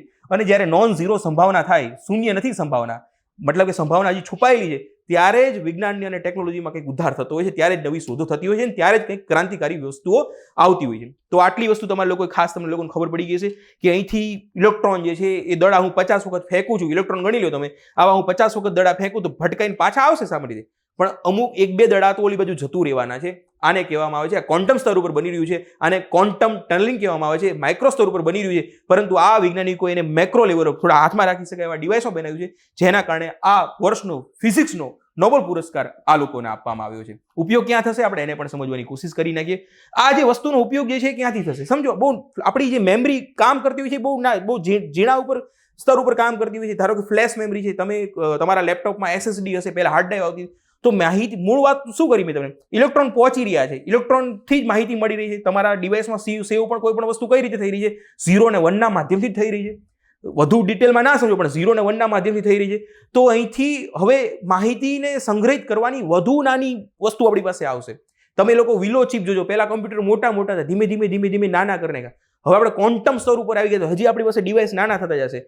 તો એક તો નેનો ટેકનોલોજીનો પણ અહીંથી ગજબનો ઉદ્ધાર થવાનો છે, એ પણ એક વસ્તુ ફાઇનલ છે. ફ્લેશ મેમરી છે, સ્કેનિંગ બહુ નાના સ્તર ઉપર કરવાનું છે, ત્યારે પણ આનો ઉપયોગ થશે. ફ્યુચર જે માઇક્રો ઇલેક્ટ્રોનિક્સ છે, બહુ નાના ઇલેક્ટ્રોનિક્સ સ્તર ઉપર કામ કરવાનું. ધારો કે હું એક આવડા ડિવાઇસથી હું તમારી બહુ મોટી ઉર્જા મારે મેસેજ પહોંચાડો તો અહીં વીજળીનો સંગ્રહ કરવો છે તો પણ થઈ શકશે. ન્યુક્લિયર ફ્યુઝન ઇન સ્ટાર, અહીં આ મસ્ત પોઈન્ટ છે. મેં તમને લોકોને એક ચર્ચા કરી, આ પણ આપણે સાથે સમજાવી દો, તેથી તમને લોકોને પકડી જાય. જો ઇલેક્ટ્રોન જે છે એ બંને વસ્તુ નેગેટિવ ચાર્જ છે. મતલબ કે એક અલગ રીતે તમને સમજાવું. ધારો કે બંને સ્ત્રીઓ છે, થોડું પ્રેક્ટિકલ સમજાવવા માટે, એને કોઈ ડેરોગેટરી રીતે ના સમજતા, સમજાવવા માટે. બંને નેગેટિવ ચાર્જ છે, અથવા તો બંને પુરુષ છે. સ્ત્રીઓને આપણે પુરુષ લઈએ, નેગેટિવ હોય ત્યારે સ્ત્રીઓ ના કહેવાય, એક પ્રકારની બાયસનેસ કહેવાય, આપણે પુરુષ ગણી નાખીએ. બંને નેગેટિવ ચાર્જ છે, તો બંને પુરુષો ક્યારે જોડે આવશે ખરા? નહીં આવે, કારણ કે બંને એકબીજાને પસંદ નથી કરતા. પુરુષથી પ્રભાવિત નથી થતો, એનાથી પોતે એને એટ્રેક્ટ નથી થતો. એવી જ રીતે ઇલેક્ટ્રોન બંને સરખા છે, નેગેટિવ બંને ભેગા આવશે નહીં. એવી જ રીતે આ જે આપણા સ્ટાર બની રહ્યા છે, જે ત્યાં આપણે એક પ્રકારની ફ્યુઝન ઘટનાઓ બની રહી છે, મતલબ કે બંને ભેગા પ્રોટોન બંને ભટકાય છે, બંને ભેગા થઈ જાય છે, એના કારણે ઉર્જા થાય છે. તો ભેગા કેમ થાય, અહીંયા કેમ ભેગા થઈ ગયા છે? એવી જ રીતે ભેગા કેમ થાય છે અને ઉર્જા કઈ રીતે થાય છે, સ્ટાર અથવા તો તારાઓ કઈ રીતે બને છે, એનું પણ અહીંથી સારું રિસર્ચ આ આધારે થઈ શકશે. કઈ રીતે થશે એ આપણે સમજવાનું નથી, આપણે આગળ નીકળી જવાનું છે. બાકી તો ક્વોન્ટમ કોમ્પ્યુટિંગ એમાં તો ગજબનો ઉપયોગ થવાનો છે. ક્વોન્ટમ બેટરીઝ અને સાથે ક્વોન્ટમ સેન્સર્સમાંનો ઉપયોગ થવાનો છે. તો એકવાર જોઈ લેવાના, આટલા નામ ખાલી યાદ રાખી લેજો. આખો લેક્ચર જોઈ લીધું, છેલ્લે ખાલી આટલા નામ તમારે લોકો સમજી લેવાના, એટલે તમારી વસ્તુ તમારી ક્લિયર થઈ જશે. હવે આપણે મેડિસિનમાં જે નોબેલ પ્રાઇઝ આપવામાં આવે છે એની ચર્ચા કરી નાખીએ. આ પણ ખૂબ ઇન્ટરેસ્ટિંગ ટોપિક છે. શરૂઆતમાં થોડુંક અઘરું લાગશે, પણ છેલ્લે તમને એમ લાગશે તો બહુ સિમ્પલ વસ્તુ. અઘરો પાર્ટ તો લગભગ તો ખતમ થઈ ગયો. ફિઝિક્સ વાળો સૌથી અઘરો પાર્ટ હતો. કોને મળ્યા છે? તો મેડિસિનમાં બ્રુકનો, રેમ્સડેલ અને સાગાગુચી, આ 3 વ્યક્તિઓની મેડિસિનમાં નોબેલ પ્રાઇઝ મળ્યા છે. શા માટે મળ્યા? પહેલા લાઈન વાંચીને પછી આપણે સમજીએ. પહેલા શરૂઆતમાં અઘરું લાગશે, ડરવાનું નથી, બિયાવાનું નથી, ખબર પડી જશે એકદમ સરળ રીતે. For their discovery concerning peripheral immune tolerance. શું છે સમજવાની કોશિશ કરીએ. પહેલા આપણે બેકગ્રાઉન્ડથી બેઝિક રીતે સમજીએ એટલે તમને લોકોને પકડાઈ જશે. આપણા શરીરમાં જે સુપર હીરો જે છે, બહારથી કોઈ રોગાણુ આપણા શરીરમાં જતા રહેતા હોય, વાયરસ આવે અથવા તો બેક્ટેરિયા આવે અને આપણે બીમાર કરી નાખે, એની સામે ફાઇટ કરવા માટે કોઈક તો હોવું જોઈએ ને, તો WBC છે. એના બે મહત્વપૂર્ણ એના આયામ છે, એક છે ટી સેલ અને બીજું છે બી સેલ. પહેલા એ સમજી લે ટી સેલ અને બી સેલ કરે છે શું, પછી આખી રામાયણ આની ઉપર જ છે, ખાસ કરીને ટી સેલ ઉપર. તમારા શરીરમાં ધારો કે સેલ છે ને બીમાર થઈ ગયો છે, બીમાર એટલે કે અંદર બેક્ટેરિયા અથવા તો વાયરસ જે છે એ ઘૂસી ગયા છે, બીમાર કરી નાખ્યો છે અને તમને પછી તમે હેરાન થઈ જાઓ છો. તો આ ટી સેલ પહેલું શું કરશે, એ પોતે એ જે કન્સર્નિંગ જે આપણો સેલ જે છે, એટલે જે બીમાર થયેલો સેલ જે છે એને પકડશે, ઓળખશે કે આ સેલ બીમાર થઈ ગયો છે, આમાં વાયરસ ઘૂસી ગયો છે, એટલે એને એ સેલને જ પતાઈ દેશે, મારી નાખશે, એને બંદૂકે ગોળી એવું ઉડાડી દેશે કે તારે જીવવાનો અધિકાર નથી, એને મારી નાખશે. એક તો આનું કામ એક તો આ છે. તો ટી સેલનું એક તો કામ શું છે કે બીમાર સેલ હશે ને એને મારી નાખશે. તો પહેલું કામ શું છે કે આ એટેક ઇન્ફેક્ટેડ સેલ, જે ઇન્ફેક્ટ થયેલો સેલ જે છે એને મારી નાખશે, એટલે જે બીમાર સેલ જે છે એની હત્યા કરી નાખશે. પહેલું કામ આનું આ છે. બીજું કામ આનું આ છે, વોટ્સઅપ વાપરે છે, મેસેજ મોકલશે. આ શું કરશે, મેસેજ મોકલશે. કોને મેસેજ મોકલશે, એ બી સેલને મેસેજ મોકલશે કે ભાઈ આપણા શરીરમાં બહારના તત્વો આવી ગયા છે, વિદેશી આક્રાંતાઓ આવી ગયા છે, તારે એને હવે તારું કામ છે, હું જે બીમાર જે સેલ જે છે ઘરના લોકો છે એને હું ઉડાડી દઉં છું, તારું કામ છે હવે જે બહારના આક્રાંતાઓ છે એને તને શોધી તું તારે મારવાના. એટલે બી સેલ શું કરશે ખબર છે, એ પોતે ટી સેલ તો જે બીમાર સેલ છે એને ઉડાડી દેશે, બી સેલ બીમાર સેલને નહીં મારે પણ બહારના જે આક્રાંતાઓ જે છે, એટલે કે જે બેક્ટેરિયાના વાયરસ જે છે એ સેલની આજુબાજુ ફરતા હશે તો એને મારી નાખશે. એ બહાર મારશે, અંદર નહીં મારે. અંદર જો ઘૂસી ગયું તો ટી સેલ મારી નાખશે. એક તો આનું કામ છે કે બહારના મેસેજ મોકલશે અને બી સેલ જે છે એની ઉપર આક્રમણ કરશે. ટી સેલનું હજી પણ ત્રીજું કામ જે છે, જેની શોધ થઈ છે. શું શોધ થઈ છે, હવે આપણે એને સમજવાની કોશિશ કરીએ. અત્યાર સુધી એટલે 1995માં શોધ થઈ છે, તો અત્યાર સુધી 1995 થી બહુ લાંબી પ્રોસેસ ચાલી છે. હવે એને સમજવાની કોશિશ કરીએ. હવે આ લોકો જે છે એને ખબર કઈ રીતે પડશે કે આ બહારના તત્વો જે છે, આ બહારના બોડી આપણા શરીરના અંગો નથી અથવા આપણા શરીરના તત્વો નથી, આ વાયરસ જે બહારનું છે આપણા શરીરનું નથી, ખબર કેવી રીતના પડશે? એને કોઈ ટ્રેનિંગ આપનાર તો હોવું જોઈએ ને. તેને ટ્રેનિંગ કોણ આપશે? તો એની માટે આપણે બે શબ્દો જે છે એને સમજવાના છે. એક તો સેન્ટ્રલ ટોલરન્સ, ઇમ્યુન ટોલરન્સ, અને બીજું છે પેરિફેરિયલ ઇમ્યુન ટોલરન્સ. અઘરું લાગશે પહેલા પણ એકદમ સરળ છે, હું તમને લોકોને સમજાવી દઉં. સેન્ટ્રલ ટોલરન્સ એટલે શું કે આપણી પોતાની જે કરોડરજ્જુ છે અથવા આપણા હાડકા જે છે, હાડકાની વચ્ચે જે તત્વો હોય છે એને બોન મેરો કહેવામાં આવે છે અથવા તો અસ્થિ મજ્જા કહેવામાં આવે છે. ત્યાં લોકોનું નિર્માણ થાય છે. અને સાથે સાથે બીજું એક તત્વ જે છે થાઇમસ, તમને લોકોને દેખાતું હશે, એક ગ્લાન્ડ છે. તો થાઇમસ જે છે એ લોકોને ટ્રેનિંગ આપે છે. થાઇમસ તમને લોકોને દેખાતું છે, એ આ ટી સેલ અને બી સેલને ટ્રેનિંગ આપતું હોય છે. ખાસ કરીને ટી સેલને ટ્રેનિંગ આપે ભાઈ તારે મેસેજ એ કરવાનો છે અને તારે જે બીમાર સેલ છે એને મારી પણ નાખવાનો. બી સેલ પછી એની રીતે એનું કામ કરશે, તત્વોને મારશે ગોતીને. સેલની અંદર તો નહીં જાય પણ સેલની આજુબાજુ હશે તે પોતે મારવાનું કામ કરશે બી સેલ. આ ટ્રેનિંગ આપે છે કોણ? થાઇમસને ટ્રેનિંગ આપતું હોય છે. તો આવામાં સાગાગુચી, તમે શરૂઆતમાં જે નામ વાંચ્યું એમાંથી એક જે છે સિમોન સાગાગુચી, એને પોતે શોધ કરતા ઉંદર ઉપર એમને શોધો કરી અને ખબર પડી કે આપણે કદાચ થાઇમસ કાઢી નાખીએ. ચલો આપણે શોધ કરતા આ લોકો અખતરા કરતા હોય, જેમ આપણે અખતરા કરીએ તો આપણે તો શું કરતા હોય એના કરતા મોટા અખતરા આ લોકો કરતા હોય. આ લોકો અખતરા કરતા નક્કી કર્યું કે આપણે ઉંદર ઉપર એક કામ કરીએ, એનું થાઇમસ જે છે એના બોડીમાં જે પોતે ટ્રેનિંગ આપી રહ્યું છે, એને શીખડાવે છે, એનું ટ્રેનિંગ સેન્ટર જે છે એને આપણે હટાવી દઈએ તો ખબર પડી કે પહેલા શરૂઆતમાં બહુ એટલા બધા ખબર ના પડી શું થઈ રહ્યું છે. બધા જે ટી સેલ છે એમની રીતે મન ફાવે આડાવડા વર્તન કરવાનું ચાલુ કર્યું. પછી એ ટી સેલ ધીમે રિસર્ચ કરતા ખબર પડી કે ટી સેલ જે છે એ કદાચ જન્મની આધારે, ધારો કે ઉંદરનું બચ્ચું જન્મે છે અને ત્યારે આપણે એ કાઢી નાખીએ તો ત્યારે શું થશે? તો જન્મની આધારે જો એનું થાઇમસ કાઢી નાખે છે એટલે એની ટ્રેનિંગ કોઈ મળશે જ નહીં ટી સેલને, કે કોને મારવા છે કોને નથી મારવા એની ખબર જ નહીં પડે, એમને પડ્યું રહેશે. એવું થવું જોઈએ ને. પણ આ સાગાગુચીએ પોતે રિસર્ચના આધારે કીધું કે એમને જો થાઇમસ, એમનું ટ્રેનિંગ સેન્ટર હટાવી દઈએ છીએ આપણે, તો પણ એ પોતાની રીતે કંઈક રેગ્યુલેટ થઈ રહ્યા છે, એમની રીતે કંઈક નિયંત્રણ કરી રહ્યા છે. તો કોણ નિયંત્રણ કરે છે? તો સાગાગુચીને એની ખબર પડી કે અચ્છા એ ટી સેલની અંદર જ એક બીજો એક પ્રકાર છે, રેગ્યુલેટરી ટી સેલ. સમજો, ત્રીજું ફંક્શન મેં કીધું ને, આના 3 ફંક્શન છે. એક તો બહારના સેલને આપણા ખુદના સેલને મારી નાખવા, બીજું આને મેસેજ મોકલવાનું, ત્રીજું એક ફંક્શન છે પોતે રેગ્યુલેટરી ફંક્શન. પોતાનું નિયમન કરી શકે છે. એ પણ ખબર પડી કે અચ્છા પોતાની ટ્રેનિંગ, જો કોઈને ટ્રેનિંગ ના મળે, એકલવ્યનું કામ પણ આ લોકો કરી શકે છે, પોતે શીખી શકે છે. હવે કઈ રીતે શીખશે એ ખબર નથી પડતી. એટલે પહેલાનું કામ તો શું થયું, સાગાગુચીએ શું કીધું કે ભાઈ રેગ્યુલેટરી ટી સેલ નામની કોઈક વસ્તુ છે જે પોતે શીખી શકે છે, ટી સેલ રહ્યા ને. આ લોકોને હવે આને એટલી નથી ખબર પડી સાગાગુચીને, અહીંયા સુધી પહોંચી ગયો, એને એક લેવલ સુધી પહોંચાડી દીધું. ભાઈ મને આટલી ખબર પડી કે ટી સેલ રેગ્યુલેટરી છે ખરા, પણ એને પોતે શીખે છે કઈ રીતે નથી ખબર પડતી. એવું કોઈ તત્વ છે ખરું? તો આ બે લોકોએ એવું તત્વ શોધ્યું, એવું જીન શોધ્યું છે. જીનનું નામ જોઈ લઈએ, એક્સ ઉપરથી નામ છે, ભૂલી જવાય એવું નામ છે. તો આ લોકોએ, બાકીના બે લોકોએ, બ્રુકનો અને રામ્સડેલે શોધ કરી કે ભાઈ એક જીન છે FOXP3 નામનું જીન છે. પરીક્ષામાં સવાલ આવવાની સંપૂર્ણ સંભાવના છે કે FOXP3 નામનું જીન જે છે કંટ્રોલ કરે છે અને development of the regulatory T cell. જે રેગ્યુલેટરી જે છે ટી સેલનું રેગ્યુલેશન જે એનો કંટ્રોલ કરવાની ક્ષમતાઓ જો ડેવલપ થઈ રહી છે રેગ્યુલેટરી ટી સેલની, એ જે છે FOXP3 નામના જીનથી થઈ રહી છે. આ શોધ હતી મૂળ આપણા મેડિસિનના આધારે, જેથી હવે કરીને આપણે ડાયાબિટીસ અને આ ટી સેલ પોતાની જાતને રેગ્યુલેટ કરે એટલે શું થાય? ઓટો ઇમ્યુન ડિસીઝ કહેવાય. આ પણ હજી નાનકડો પોઈન્ટ સમજી લઈએ. ઓટો ઇમ્યુન ડિસીઝ એટલે શું કે આપણા પોતે ટી સેલ છે ને આપણા શરીરમાં કોઈ પણ બાહ્ય અંદરના બોડીને પણ મારી નાખે, કારણ કે પોતે ટ્રેનિંગ હરખીના મળી નથી ને એના કારણે. તો હવે કેમ થઈ રહ્યું છે એ સમજવું પડશે. ધારો કે ટાઈપ 1 ડાયાબિટીસમાં કામ શું છે કે આપણા શરીરના અલગ અલગ સ્રાવો, એમાંથી એક છે ઇન્સ્યુલિન, જે આપણા બોડીના સુગર જે છે એને કંટ્રોલ કરતું હોય. તમને લોકોને આવું બેઝિક ક્યાંક વાંચ્યું હશે, એને કંટ્રોલ કરતું હોય.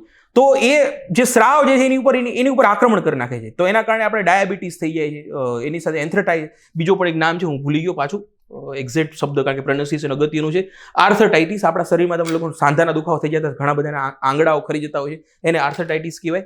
તો એ બધા ઓટો ઇમ્યુન સિસ્ટમ, આપણે ડિસીઝ સિસ્ટમ ના કહેવાય, ડિસીઝ કહેવાય કે ટી સેલ પોતાના શરીરમાં પોતાને આક્રમણ કરી નાખતા હોય. હવે કેમ કરે છે એ સમજવા માટે બહુ માથાકૂટ ચાલતી હતી. હવે સમાધાન થઈ ગયું છે કે ભાઈ આપણા શરીરમાં એવું એક જીન મળે છે જેના કારણે રેગ્યુલેટરી ટી સેલ પોતાની રીતે મન ફાવે ટ્રેનિંગ લઈ લે છે અને એના કારણે આક્રમણ કરી દે છે. ધારો કે અલગ રીતે સમજાવું તો ભારતમાં આપણે જો પોલીસ બની અથવા તો આર્મી બની તો આપણે એક જગ્યાએ ટ્રેનિંગ લેતા હોઈએ, અને ટ્રેનિંગ લેતા એટલે ખબર કે આપણા દેશના વ્યક્તિઓ ઉપર આક્રમણ કરવાનું નથી, પણ તમે પોતાની આર્મી બનાવી નાખીને બંદૂક ચલાવતા શીખી ગયા, ગમે ત્યાં મન ફાવે તમે બોમ્બાર્ડિંગ કરો, બંદૂક મારો, તો એવું કરી નાખ્યું, ઓટો મોડમાં ચાલી જાય. તો શું થશે? તો વિજ્ઞાનીને ખબર પડી કે આ કયું જીન કામ કરે છે અહીંયા. તો એ જીન ખબર પડી ગઈ છે. બસ અહીં આટલી વસ્તુ યાદ રાખશો એટલે તમારું લગભગ કામ તમારું એકદમ સરળ થઈ જશે. ખાસ યાદ રાખજો કે જે સાગાગુચીએ એવું કીધું કે રેગ્યુલેટરી ટી સેલ છે પોતાની રીતે રેગ્યુલેટ થઈ રહ્યા છે. એ સારું કામ કરે ને ખરાબ કામ કરે, લગભગ તો ખરાબ કામ કરતા હોય. બીજી વસ્તુ એટલે જે ઓટો ઇમ્યુન ડિસીઝમાં પોતે ખરાબ કામ કરતા હોય. બીજું, આ રેગ્યુલેટરી ટી સેલને કંટ્રોલ કોણ કરે? તો એક જીન છે, એ FOXP3 નામનું જીન છે. આ શોધના કારણે આ વૈજ્ઞાનિકોને મેડિસિનના ક્ષેત્રમાં પુરસ્કાર આપવામાં આવે છે. તો લગભગ આટલી પોઈન્ટ તમારા લોકોને ખાસ યાદ રહેવા જોઈએ. કેમિકલમાં પણ બહુ ઇન્ટરેસ્ટિંગ છે, ક્રાંતિકારી, લગભગ એન્વાયરમેન્ટના દ્રષ્ટિકોણથી ખૂબ જ ક્રાંતિકારી શોધ કરેલી છે. કઈ શોધ કરી છે એને પણ સમજી લઈએ. પહેલા નામ વાંચી લઈએ. તો કેમિસ્ટ્રીમાં જે શોધ જે છે કોને મળેલી છે પહેલા નામ વાંચી લઈએ. એક તો છે સુસુમા કિટાગાવા, રિચાર્ડ રોબર્ટસન અને ઓમર એમ યાગી જે છે આમને મળેલું છે. હવે અહીં વ્યક્તિના નામ તો આપણે ગોખી મારશું, પણ એક શબ્દ જે છે એમને કઈ શોધ થઈ છે આપણી માટે હંમેશા અગત્યનું હોય છે. અહીં જે શોધ થઈ છે મેટલ ઓર્ગેનિક ફ્રેમવર્ક. સમજો, અત્યારે મેં ફિઝિક્સની ચર્ચા કરી કે જે ઘટના ઘટતી હતી એ વસ્તુ એ લોકો બતાવતા, ઘટના શું બની છે એ એક્સપ્લેન કરતા હતા. મેડિસિનમાં પણ શું છે કે રેગ્યુલેટરી ટી સેલને FOX જે જીન જે છે એનું જે છે એની માહિતી આપતા હતા. અહીં કેમિસ્ટ્રીમાં એક નવી જ વસ્તુ શોધી નાખી છે. હતું જે છે એની નવી વસ્તુ શોધી. નવી વસ્તુ શું શોધી છે કેમિસ્ટ્રીમાં? Metal organic framework. અહીં પણ 3 વ્યક્તિઓને પુરસ્કાર આપવામાં આવે છે. મેટલ ઓર્ગેનિક ફ્રેમવર્ક એટલે શું? બેઝિક વસ્તુ સમજવાની કોશિશ કરજો કે અહીં એ લોકો એવું સ્ટ્રક્ચર બનાવ્યું છે, કેમિકલી એક વસ્તુ બનાવી છે જે મેટલની બનેલી હોય અને ઓર્ગેનિક વસ્તુની પણ બનેલી હોય. અને એ ફ્રેમવર્કની મોટી ખાસિયત શું છે? એવું સ્ટ્રક્ચર બનાવ્યું છે, ફ્રેમવર્ક બનાવ્યું છે, કેમિકલી એક વસ્તુ બનાવી નાખી છે જે ખૂબ જ પોરસ હોય, છિદ્રિત હોય, અત્યંત બહુ માઇક્રો લેવલ પર પણ બહુ છિદ્રિત હોય અને એટલું બધું એફિશિયન્ટ છે, એટલું બધું કાર્યક્ષમ આ મેટલ ઓર્ગેનિક ફ્રેમવર્ક એ લોકો બનાવ્યું છે, એવું ડેવલપ કર્યું છે, જેમાં હવામાંથી કાર્બન ડાયોક્સાઇડને શોષવાની એનામાં ક્ષમતા હોય. સમજો, આપણે ખબર છે અત્યારે કાર્બન ડાયોક્સાઇડ વધી રહ્યું છે અને અત્યારે આપણા મોટો પર્યાવરણનો સૌથી મોટો પ્રશ્ન છે. તો આ જે મેટલ ઓર્ગેનિક ફ્રેમવર્ક જે છે હવામાંથી કાર્બન ડાયોક્સાઇડને શોષી શકે છે. એ આટલું જ નહીં, હજી પણ આગળ શું છે? હવામાં રણ પ્રદેશમાં હવામાં આપણે ખબર પાણી હોય ખરું, તો હવામાંથી પાણી પણ શોષી શકે છે. વિચાર કરો કેટલી ક્રાંતિકારી વસ્તુ થઈ શકે છે. તો અહીં કીધું છે, અહીં ગુજરાતના સમાચારમાં લગભગમાં કેવી વાતો કરતા હોય પણ અહીં થોડુંક સારું લખેલું છે, વાંચીએ આપણે કે જે MOF, આમાં ખાસ આ પણ શબ્દ કદાચ તમને લોકોને કદાચ ક્યાંક લખેલું હોય તો આ પણ મેટલ ઓર્ગેનિક ફ્રેમવર્ક, તો કદાચ MOF શું છે તમને લોકોને બેઝિક માહિતી તમને લોકોને મળી જશે. નામ વાંચી લેજો, તમારી રીતે ગોખી નાખજો તમારે ગોખવું હોય તો પ્રશ્ન પણ અહીંથી આવશે. તો મેટલ ઓર્ગેનિક ફ્રેમવર્ક જે છે MOF જે છે એનું કામ શું છે? પોરસ છે, એકદમ મોલેક્યુલર છે, સાથે એ ઘણી બધી ગેસ જે છે એને સંગ્રહિત કરી નાખે છે. કાર્બન કેપ્ચરિંગ આપણે શબ્દ વાંચ્યો છે, તો કાર્બન કેપ્ચરિંગનું આ બહુ મોટું આપણી ક્રાંતિકારી શોધ થઈ ગઈ છે. તો હવામાંથી પાણી મેળવવા માટે, ખાસ સમજજો, હવામાંથી કાર્બન ડાયોક્સાઇડને શોષી લેવા માટે અને ઝેરી વાયુને સંગ્રહિત કરવા માટે દિલ્હી જેવા શહેરોમાં શું થઈ રહ્યું છે કે બહુ ઝેરી તત્વો વધી રહ્યું છે. તો આપણા તમને લોકોને ખબર છે વિશ્વના જે 20 સૌથી પ્રદૂષિત શહેરોમાં આપણા 13 સિટી હોય, તો હવે આપણે આ પ્રકારનું સ્ટ્રક્ચર જે છે ત્યાં રાખશું અને ઝેરી તત્વો છે ને શોષી લેશું. અમુક વાર કાર્બન ડાયોક્સાઇડ વધી ગયું તો કાર્બન ડાયોક્સાઇડને શોષી લેશું. એવું લાગશે પાણી ઓછું પડે છે તો રણ પ્રદેશમાં પાણીને શોષીને સંગ્રહિત કરી લેશું. આ તો બેસિક માહિતીઓ જે આવી.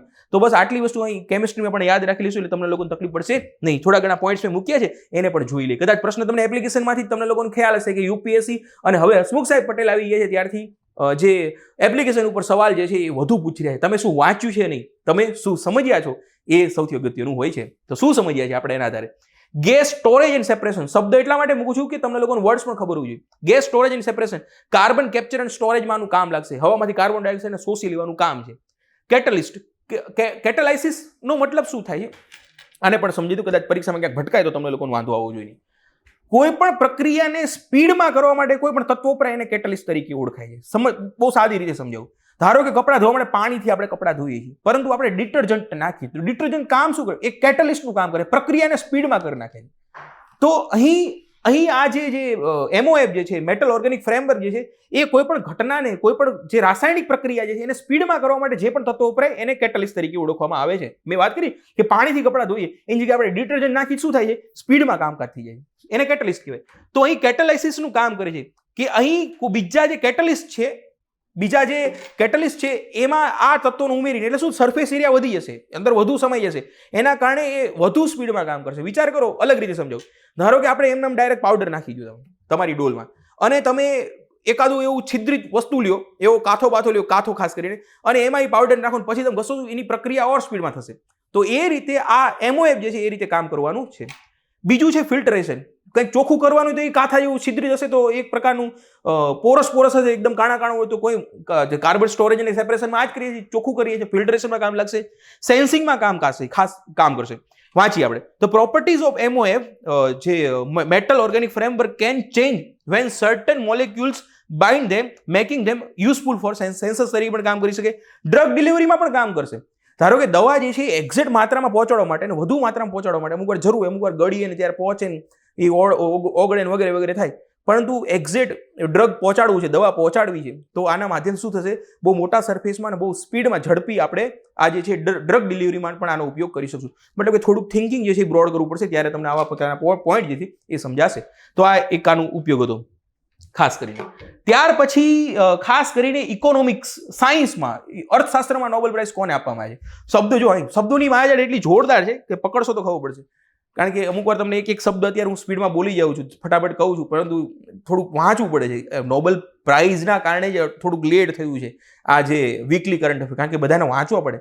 આ લોકો પછી તરી વળી કાઢી નાખ્યા હોય ત્યારે એને એક લાઈનમાં વાંચવા અઘરા પડી જાય. થોડું ઘણું વિડીયો નોબેલ પ્રાઇઝવાળા એ લોકોના વિડીયો જોવા પડે, બોલતા હોય ત્યારે સાંભળવા પડે. એક તો એ લોકોનું ઇંગ્લિશ પણ થોડુંક અઘરું હોય છે, પણ કરી નાખીએ છીએ.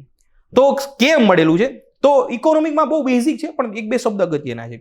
ઇકોનોમિકમાં જે નોબેલ પ્રાઇઝ મળેલો છે એ મળ્યો છે to having for identify the prerequisite sustainable growth through technological process. એક તો જે ઇનોવેટિવ ટેકનોલોજી છે એની માટે મળેલો છે. એક તો વસ્તુ એના માટે જે અર્થશાસ્ત્રમાં કંઈક એમને રિસર્ચ પેપર કરેલા છે એની માટે કરેલા છે.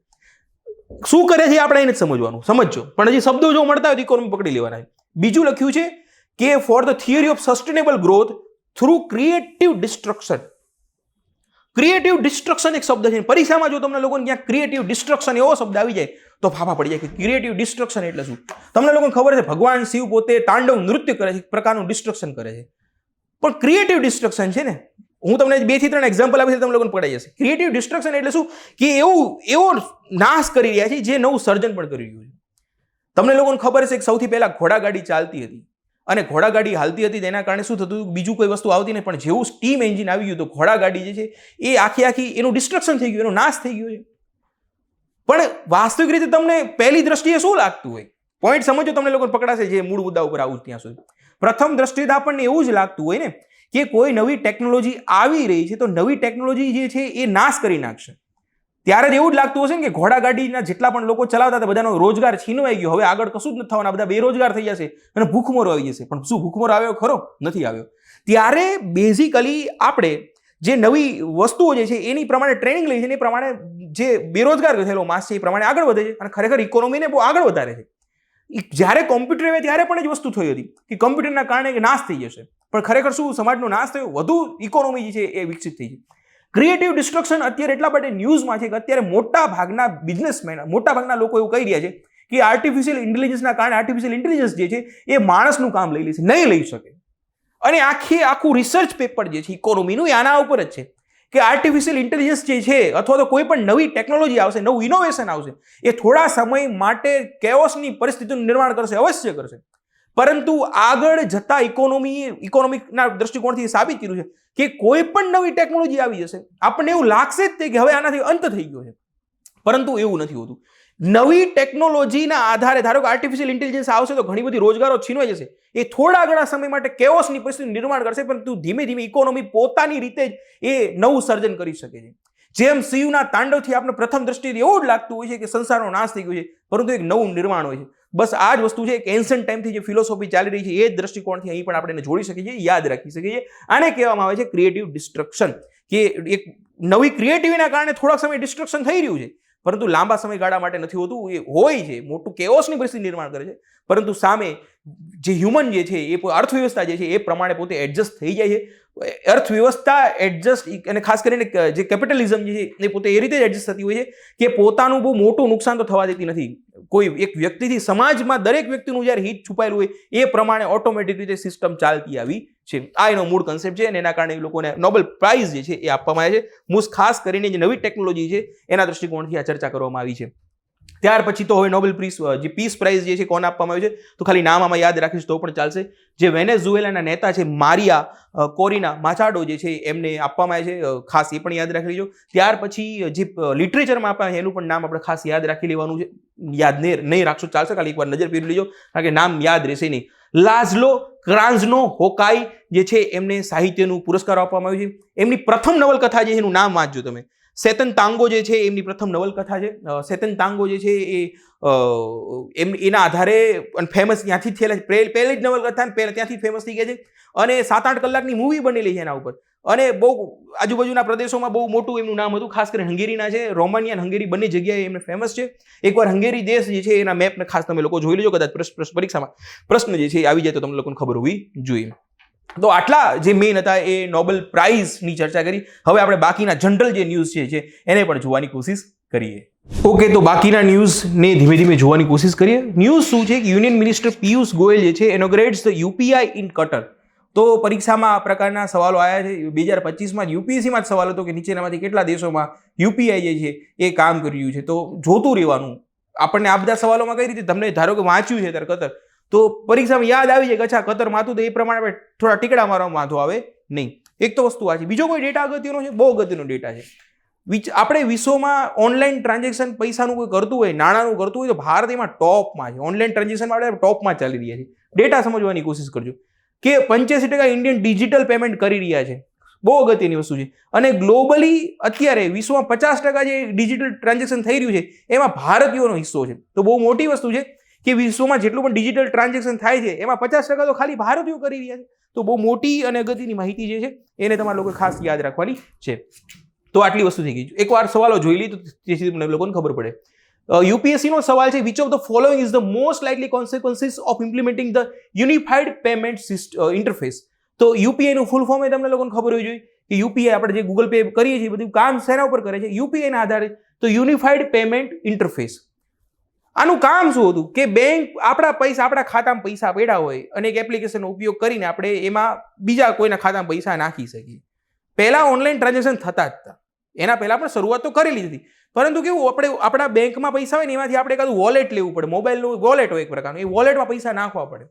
ધારો કે એક એક્ઝામ્પલ આપું, ધારો કે ફોન પે પણ અત્યારે યુપીઆઈ પ્રમાણે જ કામ કરે, પણ એવું સમજી લો, ધારો કે એલ પે એવું નામ સમજી લો ને તમે, એમાં પહેલા પૈસા નાખવા પડે અને એ પૈસાના આધારે આપણે ટ્રાન્ઝેક્શન કરી શકતા હોઈએ છીએ. તો એને મોબાઈલ વોલેટ કહેવાય. હવે પ્રશ્ન વાંચો, તમને લોકોને ખબર પડી જશે, તમને લોકોને ઓટોમેટિક જોવા મળી જશે કે mobile wallet will not be necessary for online payment. હા, આ તેનો જવાબ છે. એમાંથી કયું સાચું છે? તો પહેલું જ આવે, મોબાઈલ વોલેટની કોઈ જરૂરિયાત છે નહીં. બાકીના જોઈ લેવાના, બાકી એમાં કોઈ પણ નથી આવતું. Digital currency will totally replace. જો સમજો પરીક્ષામાં આવું બધું આવશે, તમને લોકોને ખબર નથી પડતી તો પણ કઈ રીતે સોલ્વ કરી કે એ પણ તમને લોકોને સમજાવું કે કોઈ પણ વસ્તુ ટોટલ રિપ્લેસ તો થોડી કરીએ કે digital currency will total replace the physical currency. Digital currency એ ફિઝિકલ કરન્સીને ટોટલ રિપ્લેસ કરી નાખશે. ના, મારા ખિસ્સામાં 500 નોટ પડેલી છે, થોડી ટોટલી કરી નાખશે. તો એ વસ્તુ ના હોય. બીજું, FDI inflow will drastically increase. આ શબ્દ તો કોઈ પણ પરીક્ષામાં, દરેક પરીક્ષા યુપીએસસીમાં ખાસ હશે. આવા વિલ ડ્રાસ્ટિકલી ઇન્ક્રીઝ, આવા ખોટા જ હોય. મોટા ભાગે 99.99% ખોટા હોય આવા સ્ટેટમેન્ટ, કે ડ્રાસ્ટિકલી કોઈ મોટો ફરક ન પડે. ધારો કે આજે યુપીઆઈ નાખી દીધું, અચાનક વિદેશમાં બધા લોકોને એવું થયું ભારતમાં યુપીઆઈ આવી ગયું, બધા પોતાના ઘરમાંથી પૈસા ઉપાડી લેશે અને ભારતમાં રોકાણ કરવાનું ચાલુ કરી દે. એમ થોડા કરી નાખે. એક ઓનલાઈન ટ્રાન્ઝેક્શન ચાલુ કર્યું એટલે એફડીઆઈ આવવાનું ચાલુ થઈ જાય? નો આવે. આ બધી વાતો ખોટી છે. અને આપણને એ લોકો જ કહી રહ્યા છે. આમાં ઓપ્શનમાંથી ખબર પડે કે અચ્છા એ લોકો કહે છે કે ભાઈ ખોટું છે, તું જો, ખાલી વાંચ હરકી ના, તો ખબર પડી જશે કે એફડીઆઈ જે ફ્લો જે છે વિલ ડ્રાસ્ટિકલી ઇન્ક્રીઝ. એમ ડ્રાસ્ટિકલી ઇન્ક્રીઝ થોડું થઈ જાય. લોકો ગાંડા થઈ જશે કે હાલો આપણે ભારતમાં જઈને પૈસા રોકશું, તો આ એક ખોટું છે. ટોટલી રિપ્લેસ થોડું થઈ જાય, આ એક ખોટું છે. તો આ શબ્દો જુઓ તમે, અંદર શું લખ્યું છે સાઈડમાં રાખો. એકદમ એક્સ્ટ્રીમ શબ્દો છે. આવા શબ્દો હોય એટલે તમારે પોતે સાવચેતી રાખી દેવાની. પરીક્ષામાં તમે જોશો ને શાંતિથી વાંચવાનું, સાઈડમાં ચાલુ રાખવાનું. પણ એમસીક્યુ સોલ્વ એટલા માટે કરતો નહીં કે આપણે ખબર પડે કે ભાઈ આવા એક્સ્ટ્રીમ શબ્દો હોય છે, એ આપણે અંદરથી જ કહેતા હોય છે. અંદર જવાબ અંદરથી જ આપેલો ભાઈ આવું નથી. તેજી વાંચી. Direct transfer of subsidies to poor people will become very effective. એમાં કઈ ઇફેક્ટિવ કેવી રીતે થઈ જશે? ડાયરેક્ટ પેમેન્ટ તો સરકાર કોઈ પણ માધ્યમથી કરી શકશે. એમાં સરકાર એવું થોડું ન કે તારી પાસે યુપીઆઈ છે તો જ હું તને પૈસા આપીશ. ધારો કે ડાયરેક્ટ બેનિફિટ ટ્રાન્સફર લોકો સરકાર પૈસા આપે છે, તો એવું જોવે છે કે એની પાસે યુપીઆઈ હશે, એને જ પૈસા આપશું. એના વગર પણ ડાયરેક્ટ એના ખાતામાં નાખી દે છે. યુપીઆઈની કોઈ જરૂરિયાત નથી. તો આ પણ સ્ટેટમેન્ટ જે છે લાગી શકે છે, પણ ખોટું છે. પહેલું સ્ટેટમેન્ટ જે છે એ સાચું છે. આ રીતે આગળ નીકળી જવાનું. કેટલા આ જો યુપીએસસીનો એક સવાલ જે છે કે consider the following state countries. UPSC 2025નો સવાલ છે. United Arab Emirates, France, Germany, Singapore, Bangladesh. આમાંથી નીચેનામાંથી કયા દેશો, કેટલા દેશોમાં, જો પ્રશ્નોની પ્રકૃતિ પણ સમજો, તમને લોકોને કદાચ ભટકાઈ જાય આવા પ્રકારના જીપીએસસીમાં આ પ્રકારના પ્રકૃતિ સમજો, ઓપ્શનની પ્રકૃતિ જોશો એટલે ખબર પડી જશે. તો યુપીએસસીનો સવાલ છે United Arab Emirates, France, Germany, Singapore, Bangladesh. આમાંથી કઈ છે, કેટલા દેશોમાં યુપીઆઈ કામ કરે છે? કદાચ હવે આગળ જતા કતર બટન મૂકી દીધું હોય તો તમને લોકોને ખબર છે કતારમાં તો છે જ. અહીં મૂકેલા છે. જનરલી જોતા ખબર પડશે. હવે પેર આપેલી છે, કયું સાચું કયું ખોટું એવી રીતે નહીં. યુપીએસસી શું કીધું હોય કે અમુક પ્રકારની નવા પ્રશ્નોની પ્રકૃતિ ઓનલી 2 સાચા છે, માત્ર 3 સાચા છે, માત્ર 4 સાચા છે, બધા સાચા છે. એટલે માત્ર 2, કોઈ પણ સાચા હોય, માત્ર 2 સાચા હોવા જોઈએ. અહીં કીધું કોઈ પણ 3 સાચા હશે, કોઈ પણ 4 સાચા. કયા સાચા છે નહીં, ઓનલી કેટલી પેર સાચી, કેટલું સાચું છે, ઓનલી 2, 3, 4. તો અહીં બેઝિકલી ફ્રાન્સ આવશે, યુનાઇટેડ આરબ અમીરાત અને સિંગાપોર આવશે. જર્મનીમાં વાતચીત ચાલી રહી છે, બાંગ્લાદેશ તો આપણું વિરોધી છે હમણાંથી, તો આ બે નહીં આવે. તો ઓનલી 3 ઓપ્શન આવે છે. પણ જનરલી શું જવાબ આવે એના કરતાં પણ મેઇન વસ્તુ એ છે કે ઓબ્ઝર્વેશન કરવું પડશે આમાં. આ સવાલ એવા છે કે જે ભટકાઈ જતા હોય, આપણે ક્યાંક વાંચેલું હોય તો પકડાય, આમાં એકાદું પકડાઈ જતું હોય કે આ હશે કે નહીં હોય, એવું થોડું આપણા નજરમાં આવે, જેથી કરીને આપણે એને સોલ્વ કરી શકતા હોઈએ છીએ. ત્યાર પછી એક શબ્દ જે છે ન્યૂઝપેપરમાં, તો સિક્યુરિટી ટ્રાન્ઝેક્શન ટેક્સ. તો સિક્યુરિટી ટ્રાન્ઝેક્શન ટેક્સ શું છે એના કદાચ સ્ટેટમેન્ટ મૂકી દે તો તમને લોકોને વાંધો આવવો જોઈએ નહીં. ખાલી 2 થી 3 શબ્દો યાદ રાખવાના છે. તો સિક્યુરિટી ટ્રાન્ઝેક્શન ટેક્સ શું છે? તો સિક્યુરિટી ટ્રાન્ઝેક્શન ટેક્સનો મતલબ છે કે આપણે સ્ટોક માર્કેટમાં કોઈ ખરીદી અને વેચાણ કરતા હોય, તો એ ખરીદી વેચાણના આધારે જે પણ પૈસા કમાય એ ટ્રાન્ઝેક્શન કરતા હોય એના આધારે ઉપર ટેક્સ લાગે, એને સિક્યુરિટી ટ્રાન્ઝેક્શન ટેક્સ તરીકે ઓળખવામાં આવતું હોય છે. બીજી વસ્તુ, આ એક પ્રકારનો ડાયરેક્ટ ટેક્સ છે. પરીક્ષામાં આવું જ પૂછતા હોય કે ડાયરેક્ટ છે કે ઇનડાયરેક્ટ, તો યાદ રાખી લેવાનું કે આપણે પોતે ખરીદી છીએ તો એના ઉપર લાગી રહ્યું છે, તો આ ડાયરેક્ટ ટેક્સ છે. તો about security transaction tax, it is a direct tax levied on the transaction of securities conducted through a recognise stock exchange. Stock એક્સચેન્જમાં આપણે કંઈ ખરીદી વેચાણી કરીએ ત્યારે એના ઉપર આ ટેક્સ લાગતો હોય છે. અને ખાસ યાદ રાખવાનું, ડાયરેક્ટ ટેક્સ છે, ઇનડાયરેક્ટ ટેક્સ નથી. બીજું, introduce under the finance act 2004. Direct tax ને ઇનડાયરેક્ટ ટેક્સ વગેરે માહિતી તમે લોકો ઇકોનોમી સારી રીતે સમજી જશો, તમને લોકોને ખબર પડતી હશે. બીજું છે શું આનો એમ શું છે, કેમ આ લાયા, આવા નાના ટેક્સ કેમ લાવે? લોકો શું કરતા ખબર છે, પૈસા પોતાની પાસે આવે, નાણાં આવી જાય અને એ નાણાંને પોતે સ્ટોક એક્સચેન્જમાં રોકી નાખે, એક પ્રકારનું બ્લેક મની લાવે ને અથવા તો ટેક્સ ના ભરવા પડે એ પ્રકારનું અંદર રોકાણ કરી નાખતા હોય. સરકારને ખબર પડી કે અચ્છા પબ્લિક એવી છે કે પૈસા આવે ને ડાયરેક્ટ એ લોકો સ્ટોકમાં રોકી જાય છે ને એના કારણે ટેક્સ ના ભરવો પડે એવું કરતા હોય છે, ચલો એની ઉપર મેં ટેક્સ નાખી દઈએ. તો જે ટેક્સ ઇન્વેઝન કરતા હોય છે, ટેક્સ ઇવેઝન કરતા હોય છે, તો એની માટે સરકાર આ પ્રકારનો એક ટેક્સ લાયેલા હતા. કદાચ સ્ટેટમેન્ટ પૂછાય તો આ 3 વસ્તુ ખાલી યાદ રાખી લઈશું અને આગળ નીકળી જવાનું છે. ઓકે, લોકેશન ઇન ન્યૂઝ વારંવાર પરીક્ષામાં હોતા હોય છે, આપણે એ પણ તમારાથી ભૂલ થવી જોઈએ. યુપીએસસીમાં પ્રકારના સવાલો આવે છે, જીપીએસસીમાં પણ આવે છે. જીપીએસસીમાં હવે બદલાતી પેટર્ન પ્રમાણે આપણે પ્રિપેરેશન જઈને સ્ટાન્ડર્ડ રાખવી પડશે, તો આથી સવાલો આવી શકે છે. રશિયાએ જે છે ન્યૂઝપેપરમાં હતું, ધ હિન્દુમાં હતું લગભગ, ઇન્ડિયન એક્સપ્રેસ યાદ નથી આવતું. તો Russia launches massive strike on Ukraine's gas sites. તો કઈ સાઇટ્સ હતી એને ખાલી નામ જોઈ લેવાના છે, નામ વાંચશો ખબર પડશે. એક તો છે ખાર્કિવ અને બીજું છે પોટલાવા. ખાલી નામ એકવાર જોઈ લઈશું ને ખબર પડી જાય, લોકેશન જોઈ શકો છો. આ ખાર્કિવ છે અને આ પોલતાવા જે છે, પોલતાવા નામ છે. તો આ બે સાઇટ્સ છે. તમને લોકોને પૂછી શકે આ સાઇટ શું છે, પરીક્ષામાં કદાચ આ બે નામ લખેલા હોય, નીચે લખેલું હોય કે આ યુક્રેનની ગેસ સાઇટ્સ છે. તો આપને થાય કે આ તો કેવી રીતે ખબર પણ ન્યૂઝમાં છે, બહુ મોટા ન્યૂઝમાં છે. આની ઉપર રશિયાએ એસ્ટ્રેક્ટ કરી છે, જેથી નામમાં છે. બીજા પણ સાથે સાથે નામ યાદ રાખી શકાય. એક નામ જે છે ઝાપોરિઝાઝિયા. અહીંયા છે ને ન્યુક્લિયર વસ્તુઓ પડેલી છે, એના કારણે આ ન્યૂઝમાં છે. અહીં લખેલું છે મેં કે ઝાપોરિઝેરિયા ખાસ ચિંતાનો વિષય છે, કારણ કે ત્યાં પરમાણુ વીજ પ્લાન્ટનું સ્થળ છે. તો જે ન્યુક્લિયર એનર્જી છે એનો પ્લાન્ટ અહીં આવેલો છે. તો આ એટલા માટે ખાસ યાદ રાખી લેવાનું. ઝાપોરિઝાઝિયા અથવા તો ઝાપોરિઝિયા નામ પ્રોનાઉન્સિએશન તમને લોકોને ખબર પડશે કે એક તો યુક્રેન ભાષા છે એના કારણે પેલું થઈ શકે છે. બીજું નદી જોઈએ ખાસ જોઈ લેવાનો તો નાઇપ્રો નદી છે. ડી સાયલેન્ટ કદાચ આવતો હશે એવું ધારી લઉં છું, પણ નાઇપ્રો નદી જે છે ત્યાં યુક્રેનમાંથી પસાર થાય છે. યુક્રેન એટલું બધું ન્યૂઝમાં છે, તમે જ વિચારો કે શું આપને ખબર હતી નદીની? તો નથી ખબર તો આપણે જાણકારી લઈ લઈએ કે આ નદી છે. પ્રોનાઉન્સિએશન કદાચ મારું આડું હોય તો તમે એ લોકો એ રીતે સમજીએ. આ પણ સિટી યાદ રાખજો. કિવી જે છે એ પણ ખાસ તમારે લોકો યાદ રાખી લેવાનું છે. ક્રિમિયા તમને લોકોને ખબર હશે. ડોન્સ્ટેક પણ ન્યૂઝમાં હતું, એ પણ તમારે લોકો યાદ રાખી લેવાનું છે. તો અત્યારે આ જે પ્રદેશ જે છે ત્યાં રશિયાએ પોતે કંટ્રોલ કરી લીધો છે. ક્રિમિયા છે, ડોન્સ્ટેક છે, ત્યાં રશિયાએ પોતે કંટ્રોલ કરી લીધો છે. અહીં બીજી ઇમેજમાં તમે લોકો જોશો તમને ખબર છે કે અહીં આ આયા પ્રદેશ છે કે હજી યુક્રેન જે છે ત્યાં કંટ્રોલ યુક્રેનનો જ છે, પણ હજી લિમિટેડ પ્રકારનું છે. તો આવી નાની નાની વસ્તુ તમારા લોકો ખાલી પોઈન્ટ જે છે એકવાર જોઈ લેજો. સ્લાઇડ તમને લોકોને મળી જશે. ટેલિગ્રામ ચેનલમાં આ તમામ જે આખી પીપીટી જે છે મૂકી દઉં છું, એ પણ તમે લોકો જોઈ લેજો. ફર્સ્ટ વીકનું જે કરંટ અફેર બાકી હોય, જો વિદ્યાર્થી બાકી હોય તો એ પણ તમે લોકો ખાસ જોઈ લેજો, કારણ કે કરંટ અફેર બનતું જશે. ધીમે ધીમે આપણું એટલું બધું બની જશે કે પછી છેલ્લે ભેગું થશે નહીં, કરતા જ જોડે. બીજું છે UNESCO nominates Egyptian as its new director. બહુ મસ્ત ન્યૂઝ છે. ખાલી નામ યાદ રાખવાનું છે, પણ યુનિક વસ્તુ એ છે કે યુનેસ્કોમાંથી તમારે એટલું યાદ રાખવાનું છે કે યુએસ છે એ નીકળી ગયું છે. આ તમને ખબર હોવી જોઈએ. યુનેસ્કો જે છે આપણે તમને લોકો યુનેસ્કોનું નામ તો હજારો વખત સાંભળ્યું છે, પણ યુનેસ્કોમાંથી યુએસ જે છે નીકળી ગયું છે. પહેલો પોઈન્ટ આટલો સમજવાનો છે. બીજું છે કે આરબ જગતમાંથી હજી કોઈનું ડાયરેક્ટર બન્યું હતું નહીં, પણ હવે નવા જે ડાયરેક્ટર છે એનું નામ આપણે જોઈ લઈએ.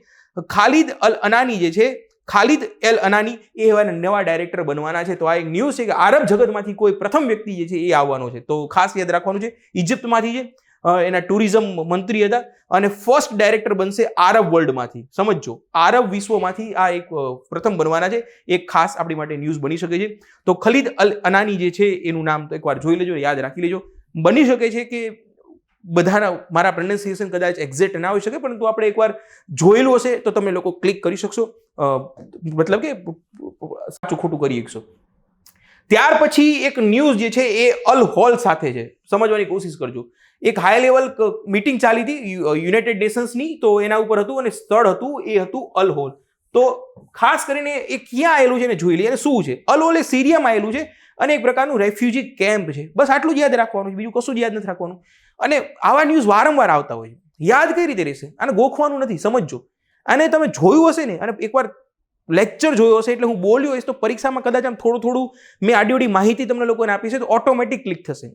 લેક્ચર્સનો ફાયદો એ છે કે તમે સાંભળેલું છે ને જોયેલું છે, વાંચ્યા કરતા એ શું છે, જોયેલું છે ને સાંભળેલું છે, એટલે રિકોલ વધુ થશે ને.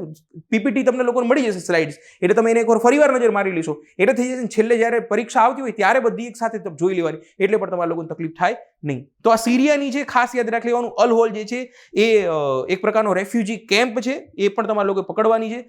હવે ધીમે ધીમે ઘટતા જાય છે અને 36,000 જેટલા ત્યાં રેફ્યુજી અત્યારે છે. તમને લોકોને ખબર આઈસિસ ને વગેરે ત્યાં આતંકવાદી સંગઠનોના કારણે લોકો બિચારા બેઘર થઈને પોતે ક્યાંક રહેવા જાય. તો આ અલ હોલ જે છે એ યુનાઇટેડ નેશન્સે ત્યાં વ્યવસ્થા કરી છે, રેફ્યુજી કેમ્પ બનાવે છે. ધીમે ધીમે લોકો ત્યાં ઓછા થતા જાય, મતલબ કે સ્થિતિ જે છે એ સુધરતી જઈ રહી છે. એ પ્રોવિન્સ પરીક્ષામાં ઘણીવાર પૂછતા હોય છે, એ પણ ખાસ યાદ રાખી. તો હસાકા પ્રોવિન્સ જે છે એ ક્યાં આવેલું છે એવો પણ પ્રશ્ન પૂછી નાખે. હસાકા પ્રોવિન્સમાં અલ હોલ આવ્યું છે. હસાકા પ્રોવિન્સ જે છે એ સિરિયામાં આવેલું છે. આ પોઈન્ટ તમે લોકો ખાસ એકવાર સાંભળીને યાદ રાખી લેવાનું છે. અત્યારે સાંભળી લીધું મતલબ કે કામ થઈ ગયું છે. અમુક કામ કેવા છે ને વારંવાર વાંચવાના નથી, એને ગોખવાના પણ નથી, બસ એની ઉપર એક નજર ફેરવીને એક ગો થ્રુ જઈને આપણે આગળ નીકળી જવાનું હોય છે. ત્યાર પછી એક આપણે ખાસ યાદ રાખવાનું છે, ભારતનું નવું સિક્રેટ વેપન છે. નેવીમાં એન્ડ્રોથ નામનું એક નવી વસ્તુ અંદર એડ કરી છે. તો જોઈએ આપણે શું છે અને નામ કઈ રીતે પડ્યું છે એ પણ સમજવાની કોશિશ. લક્ષદ્વીપના ટાપુનું નામ છે, એના ઉપરથી નામ આવ્યું છે. તો કઈ વસ્તુ છે? ભારતીય નૌકાદળે વિશાખાપટ્ટનમમાં નેવલ ડોકયાર્ડ ખાતે INS એન્ડ્રોથ જે છે એને કાર્યરત કર્યું છે. તમે જોઈ શકો છો આપણું જે શિપ જે છે એન્ડ્રોથ. તો આ જે એન્ડ્રોથ જે છે એ INS અર્નાલા પછી બીજું પોઈન્ટ શબ્દોને સમજવાની કોશિશ કરજો. INS અર્નાલા પછી બીજું એન્ટી સબમરીન વોરફેર સેલો વોટરક્રાફ્ટ એટલે કે SWS છે. તો આનું મૂળ કામ શું છે? એન્ટી સબમરીન વોરફેર છે. એટલે કોઈ સબમરીન આવતી હોય નીચે પાણીની અંદર હોય એની માટે એની સામે ફાઇટ કરવા માટેની આપણી આખી સિસ્ટમ છે INS એડ્રોથ. INS એડ્રોથ જે છે નામ જે છે લક્ષદ્વીપ જૂથના ઉત્તરીય ટાપુ એડ્રોથના નામ ઉપરથી પાડવામાં આવ્યું છે. સૌથી ઉત્તરનો નોર્થનો જે ટાપુ છે એટલે લક્ષદ્વીપમાં સૌથી ઉત્તરનો જે ટાપુ છે એનું નામ છે એડ્રોથ. એના ઉપરથી એનું નામ આપવામાં આવ્યું છે. હવે આવા કેટલા છે એ પણ અગત્યની વસ્તુ છે. Garden ship recharge and engineering limited જે છે જે બનાવી રહ્યા છે એવા 8 પ્રકારના ASW બનાવવાના છે. એટલે એન્ટી સબમરીન વેપન્સ વોરફેર જે બનાવવાના એવી આપણી શિપ બનાવવાની છે એન્ટી સબમરીન માટેની. આવી 8 બનાવવાના છે. આવી 8 માંથી 2 બીજી આવી ગઈ છે અને આને ક્લાસ તમે લોકો ઘણીવાર ક્લાસ નામ સાંભળ્યું તો આને INS અર્નાલા ક્લાસ તરીકે પણ ઓળખવામાં આવે છે. કારણ કે INS અર્નાલા જે છે પહેલી હતી અને બીજી એડ્રોથ જે છે બીજી છે. તો એન્ટી સબમરીન વોરફેર છે. તો આ એક નાનકડો પોઈન્ટ યાદ રાખી લેવાનો. સર્વેલન્સ કરશે, મેરીટાઈમ સર્વેલન્સ કરશે, સર્ચ એન્ડ રેસ્ક્યુ કરશે, coastal and anti submarine defence જે છે મિસાઇલ છે એ બનાવશે, લો ઇન્ટેન્સિટી મેરીટાઈમ ઓપરેશન કરશે, નીચે જમીન પાણીની અંદર કંઈક ઓપરેશન કરવાનું એની માટે છે. તો બસ આટલી વસ્તુ ખાલી એકવાર નજર ફેરવી નાખશો. આટલી વસ્તુ યાદ રાખવાની છે. બીજું કંઈ વધારે પડતું ગોખવાની જરૂર નથી. બીજા કોઈ ન્યૂઝ છે ખરા? બહુ અગત્યના ન્યૂઝ છે. મોસ્કો ફોર્મેટ જે છે એની 7મી મિટિંગ હતી અને 7મી મિટિંગમાં ભારત, ચાઇના, અફઘાનિસ્તાન, રશિયા બધાએ એક વાત કરી છે. મૂળ યુએસની વિરુદ્ધમાં થોડીક નાનકડા એવા સ્ટેટમેન્ટ હતા કઈ અને એમાં લોકેશન પણ છે. એક લોકેશન પણ ખાસ યાદ રાખવાનું છે એ છે બાગ્રામ એરબેઝ. આ પણ લોકેશન ન્યૂઝમાં આવી શકે છે. તો પહેલી બેઝિક વસ્તુ સમજવાની કોશિશ કરીએ પછી આપણે આગળ નીકળીએ. તો મોસ્કો ફોર્મેટ શું છે પહેલા એને સમજવાની કોશિશ કરીએ. તો અફઘાનિસ્તાન માટે 7-8 દેશો ભેગા થયા. રશિયા ભેગું થયું, ભારત ભેગા થયું, ચાઇના ભેગું થયું, પાકિસ્તાન ભેગું થયું અને અફઘાનિસ્તાનની જે ખરાબ સ્થિતિ હતી એમાં સુધાર, શાંતિની સ્થિતિ કઈ રીતે આવી શકાય એની માટેનું એક ફોર્મેટ બનાવ્યું, એની માટે એક સંગઠન બનાવ્યું જેને મોસ્કો ફોર્મેટ તરીકે ઓળખવામાં આવે છે. કેટલા દેશો છે જોઈ લઈએ. ભારત, અફઘાનિસ્તાન, ચીન, Iran, Kazakhstan, Kyrgyzstan, Pakistan, Russia, Tajikistan અને ઉઝબેકિસ્તાન. એટલે 1, 2, 3, 4, 5, 6, 7, 8, 9 અને 10 એટલે 10 દેશોનું એક ફોર્મેટ છે. એક નાનકડું પોલિટિકલ ઓર્ગેનાઇઝેશન છે જે પોતે રશિયામાં શાંતિની સ્થિતિ સ્થપાય એવા માટેનું એક પ્લેટફોર્મ બનાવ્યું છે. ક્યારે બનાવ્યું હતું? વર્ષ 2017માં બનાવ્યું હતું. આ પણ તમારે લોકોએ ખાસ યાદ રાખવાનું છે. હવે અહીં એક ન્યૂઝમાં શું હતું? ન્યૂઝમાં હતું India side Swiss Taliban, Pakistan and China. એટલે મૂળ વાત કરી કે slam Trump's bid to take over Bagram base. Bagram એક એરબેઝ છે. લગભગ યુએસએ જ્યારે ત્યાં હતું ત્યારે સૌથી મોટું એરબેઝ હતું. તો અત્યારે પાછો ટ્રમ્પ રહ્યો એને ધમકી આપી રહ્યો છે. તો એના કારણે ભારતે એ બધી ચર્ચાઓ ચાલતી હતી. તો બાગ્રામ એરબેઝ છે ક્યાં આવેલું છે એવું તમને કદાચ પ્રશ્ન પૂછી નાખે તો ખાસ યાદ રાખી લેજો એ અફઘાનિસ્તાનમાં આવેલું છે. તો બાગ્રામ એરબેઝ તમને કદાચ પરીક્ષામાં એક જગ્યાએ ત્યાં મૂક્યું હોય, બીજી બાજુ તમને અલહોલ મૂકેલું હોય, એક બાજુ હસાકા પ્રોવિન્સ મૂકેલું હોય. તો આવા શબ્દો હશે તો કેવું થશે? બીજી બાજુ તમને ખારકીવ અને જે પોલતારા તાવા મૂક્યું હોય તો અમુક વાર આપણે એકવાર નજર ફેરવેલી હોય તો કદાચ ટીક આપણે વ્યવસ્થિત કરી શકીએ છીએ. તો લોકેશન ન્યૂઝ આની માટે અગત્યના છે જેથી નજર આપણે વારંવાર ફેરવતી રહેવી. ઓકે, તો આટલો બધા ન્યૂઝ જોઈ લીધા. ત્યાર પછી અગત્યના ન્યૂઝ જે છે, યસ બહુ અગત્યના ન્યૂઝ છે. આપણે બધા રામસર સાઇટ્સ બધું વગેરે વાંચતા હોય છે. મતલબ કે વેટલેન્ડ્સ વિશે આપણે ક્યારેક ને ક્યારેક ચર્ચા કરતા હોય. તો વેટલેન્ડની આપણે કદાચ શંકર તમે IAS કદાચ વાંચી લો અથવા ગુજરાતની કોઈ વાંચી લો અથવા તો PMF IAS વાંચેલી હોય એન્વાયરમેન્ટની પુસ્તક, તો આપણે એવું વાંચેલું જ છે ને. કદાચ તમે યાદ કરજો, રિકોલ કરજો. તો આપણે એવું વાંચેલું છે કે ભાઈ આર્ટિફિશિયલ હોય કે હ્યુમન કુદરતી હોય અથવા તો આર્ટિફિશિયલ હોય, કૃત્રિમ હોય તો કુદરતી હોય, એવા કોઈ પણ જળ પ્રવાહ છે એને આપણે આદ્રભૂમિ અથવા તો એને વેટલેન્ડ તરીકે ઓળખતા હોય. સુપ્રીમ કોર્ટે ગજબનો ચુકાદો આપ્યો છે, બહુ મસ્ત છે, સમજવા જેવું છે. અને પરીક્ષામાં મને એવું લાગે છે કે સવાલ આવશે. સુપ્રીમ કોર્ટે શું ચુકાદો? Main made water body can't enjoy protection of wetlands. એટલે જે માનવ નિર્મિત કોઈ પણ વોટર બોડી જે છે, હું જે અડધી લાઈન બોલું છું સાચું છે ખોટું છે નથી કહેતો, આખી વાત સમજશો તો જ પકડાશે. સુપ્રીમ કોર્ટે કીધું છે ને, છાપાવાળાએ શું છાપ્યું છે એની ચર્ચા કરું. અને છાપાવાળાએ સુપ્રીમ કોર્ટે જે કીધું છે છાપી નથી શકે એ પણ તમને ભૂલી જાઉં. પહેલા છાપાવાળાએ શું છાપ્યું છે કે સુપ્રીમ કોર્ટે ચુકાદો આપ્યો છે કે માનવ નિર્મિત કોઈ પણ વોટર બોડી હશે એ વેટલેન્ડમાં સમાવેશ થશે નહીં. અને આ મોટા ધ હિન્દુ ઇન્ડિયન એક્સપ્રેસમાં છપાયેલું છે, ખોટું છપાયેલું છે. આ લોકોએ અડધું છાપ્યું છે. પણ આપણે પહેલા ન્યૂઝને સમજવાની કોશિશ કરી. ન્યૂઝ શું છે? ન્યૂઝ એવા હતા કે નાગપુરનું એક લેક છે, ફુટાલા નામનું એક લેક છે, અથવા ફુતુલા એવું લેકનું નામ છે, તળાવનું નામ છે. લગભગ 1799 ની આસપાસ એનું કદાચ નિર્માણ થયું હતું. વર્ષ યાદ ના રાખતા, પણ જનરલી માહિતી આપી દઉં છું. તો નિર્માણ થયું હતું. પછી ત્યાં આજુબાજુના લોકો, ત્યાં બધા અલગ અલગ લોકો ત્યાં વ્યાપાર પણ કરતા હશે. સમય જતા હજી પણ ત્યાં અલગ અલગ સ્ટોલ્સ હશે. તો અત્યારે એને વેટલેન્ડ જાહેર કરવામાં આવ્યું હતું, અને એના કારણે શું આજુબાજુના લોકો જે વ્યાપાર કરતા બધાને ખાલી કર્યો, કે વેટલેન્ડ જાહેર, એના સંરક્ષણ માટે શું કરવાનું છે કે તમારા લોકોએ જગ્યા ખાલી કરી દેવાની છે. તો ત્યાંના બધા વ્યાપારીઓ ભેગા થયા, અને આજુબાજુના લોકો ભેગા થયા, નક્કી કર્યું કે વેટલેન્ડ આને બનાવ્યું તો આપણો રોજગાર છીનવી રહ્યા છે. ચલો આપણે સુપ્રીમ કોર્ટમાં જઈએ. કોર્ટમાં ગયા, વકીલો પાછા માથા ભારે હોય. કેટલા હોશિયાર હોય એ સમજવાની કોશિશ કરજો. એ ખરેખર વાંચીને કેટલું તારણ કાઢી શકે છે આપણી માટે સૌથી અગત્યનું છે. તો ખરેખર આપણો જે વેટલેન્ડ માટેની વ્યાખ્યા જે છે ક્યાંથી લીધેલી છે? રામસર સાઇટ્સ, રામસર જે કન્વેન્શન થયું ત્યાં જે વ્યાખ્યા છે એ જ આપણો જે વર્ષ 2010 અને 2017નો જે વેટલેન્ડ માટેનો જે એક્ટ જે છે, રૂલ્સ છે, એ વ્યાખ્યા ત્યાંથી બની જગ્યાએ સરખી જ વ્યાખ્યા છે. અને વ્યાખ્યા શું છે સમજો. વ્યાખ્યા એવી છે કે કદાચ એને મૂકવા કદાચ મારે રહી ગઈ છે. વ્યાખ્યા એવી છે કે કોઈ પણ વોટર બોડી છે એ આર્ટિફિશિયલ હશે અથવા તો કુદરતી હશે, એ જળ ચાલતું હશે, સ્થિર હશે, એને આપણે વેટલેન્ડ જાહેર કરી શકશું. સિવાય કે એવા કે જેનો કૃષિમાં ઉપયોગ થતો હોય, કૃષિ માટે કોઈ જળ માનવ નિર્મિત વસ્તુ બનાવી હોય, અથવા તો જો કોઈ સિંચાઈ માટે બનાવેલી હોય, અથવા તો કોઈ ઉત્પાદન માટે કોઈ વસ્તુ બનાવેલી હોય, તો એનો સમાવેશ થશે નહીં.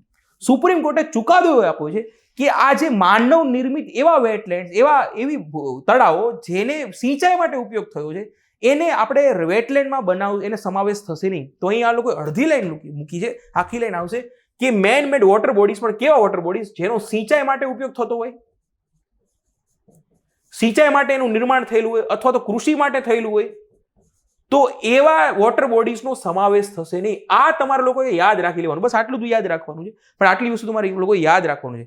તમે 2017નો જો રૂલ્સ જોશો ને ત્યારે, અથવા તો તમે રામસરમાં વેટલેન્ડની વ્યાખ્યા જોશો ત્યારે પણ એ લોકોએ અપવાદ આપ્યું કે સિવાય કે કઈ વસ્તુનો સમાવેશ નહીં થાય. તો કીધું છે કે સિંચાઈ માટે હશે ને કૃષિ માટે હશે, અથવા કોઈ વસ્તુનું ઉત્પાદન માટે હશે, ત્યારે એનો વેટલેન્ડ તરીકે ઉપયોગ થશે નહીં. તો અહીં આ સિંચાઈ માટે, આનો બેઝિકલી સિંચાઈ માટે ઉપયોગ માટે આ ફુતુલા જે આખું જે તળાવ જે એનું નિર્માણ થયું હતું. બીજું સાથે સાથે સુપ્રીમ કોર્ટે ચુકાદો આપ્યો છે, અને આપણા જે રૂલ્સ પ્રમાણે કીધું છે કે બીજી વસ્તુ શું છે, નિયમો હેઠળ વેટલેન્ડની વ્યાખ્યામાં સિંચાઈ, જળ ઉછેર, મીઠાના ઉત્પાદન, મનોરંજન હેતુ માટે બાંધકામમાં આવેલા માનવ સર્જિત જળાશયો બાકાત રાખવામાં આવ્યા છે. આ પોઈન્ટ તમારે લોકો યાદ રાખી લેવાનો છે, ગોકી ના પડે.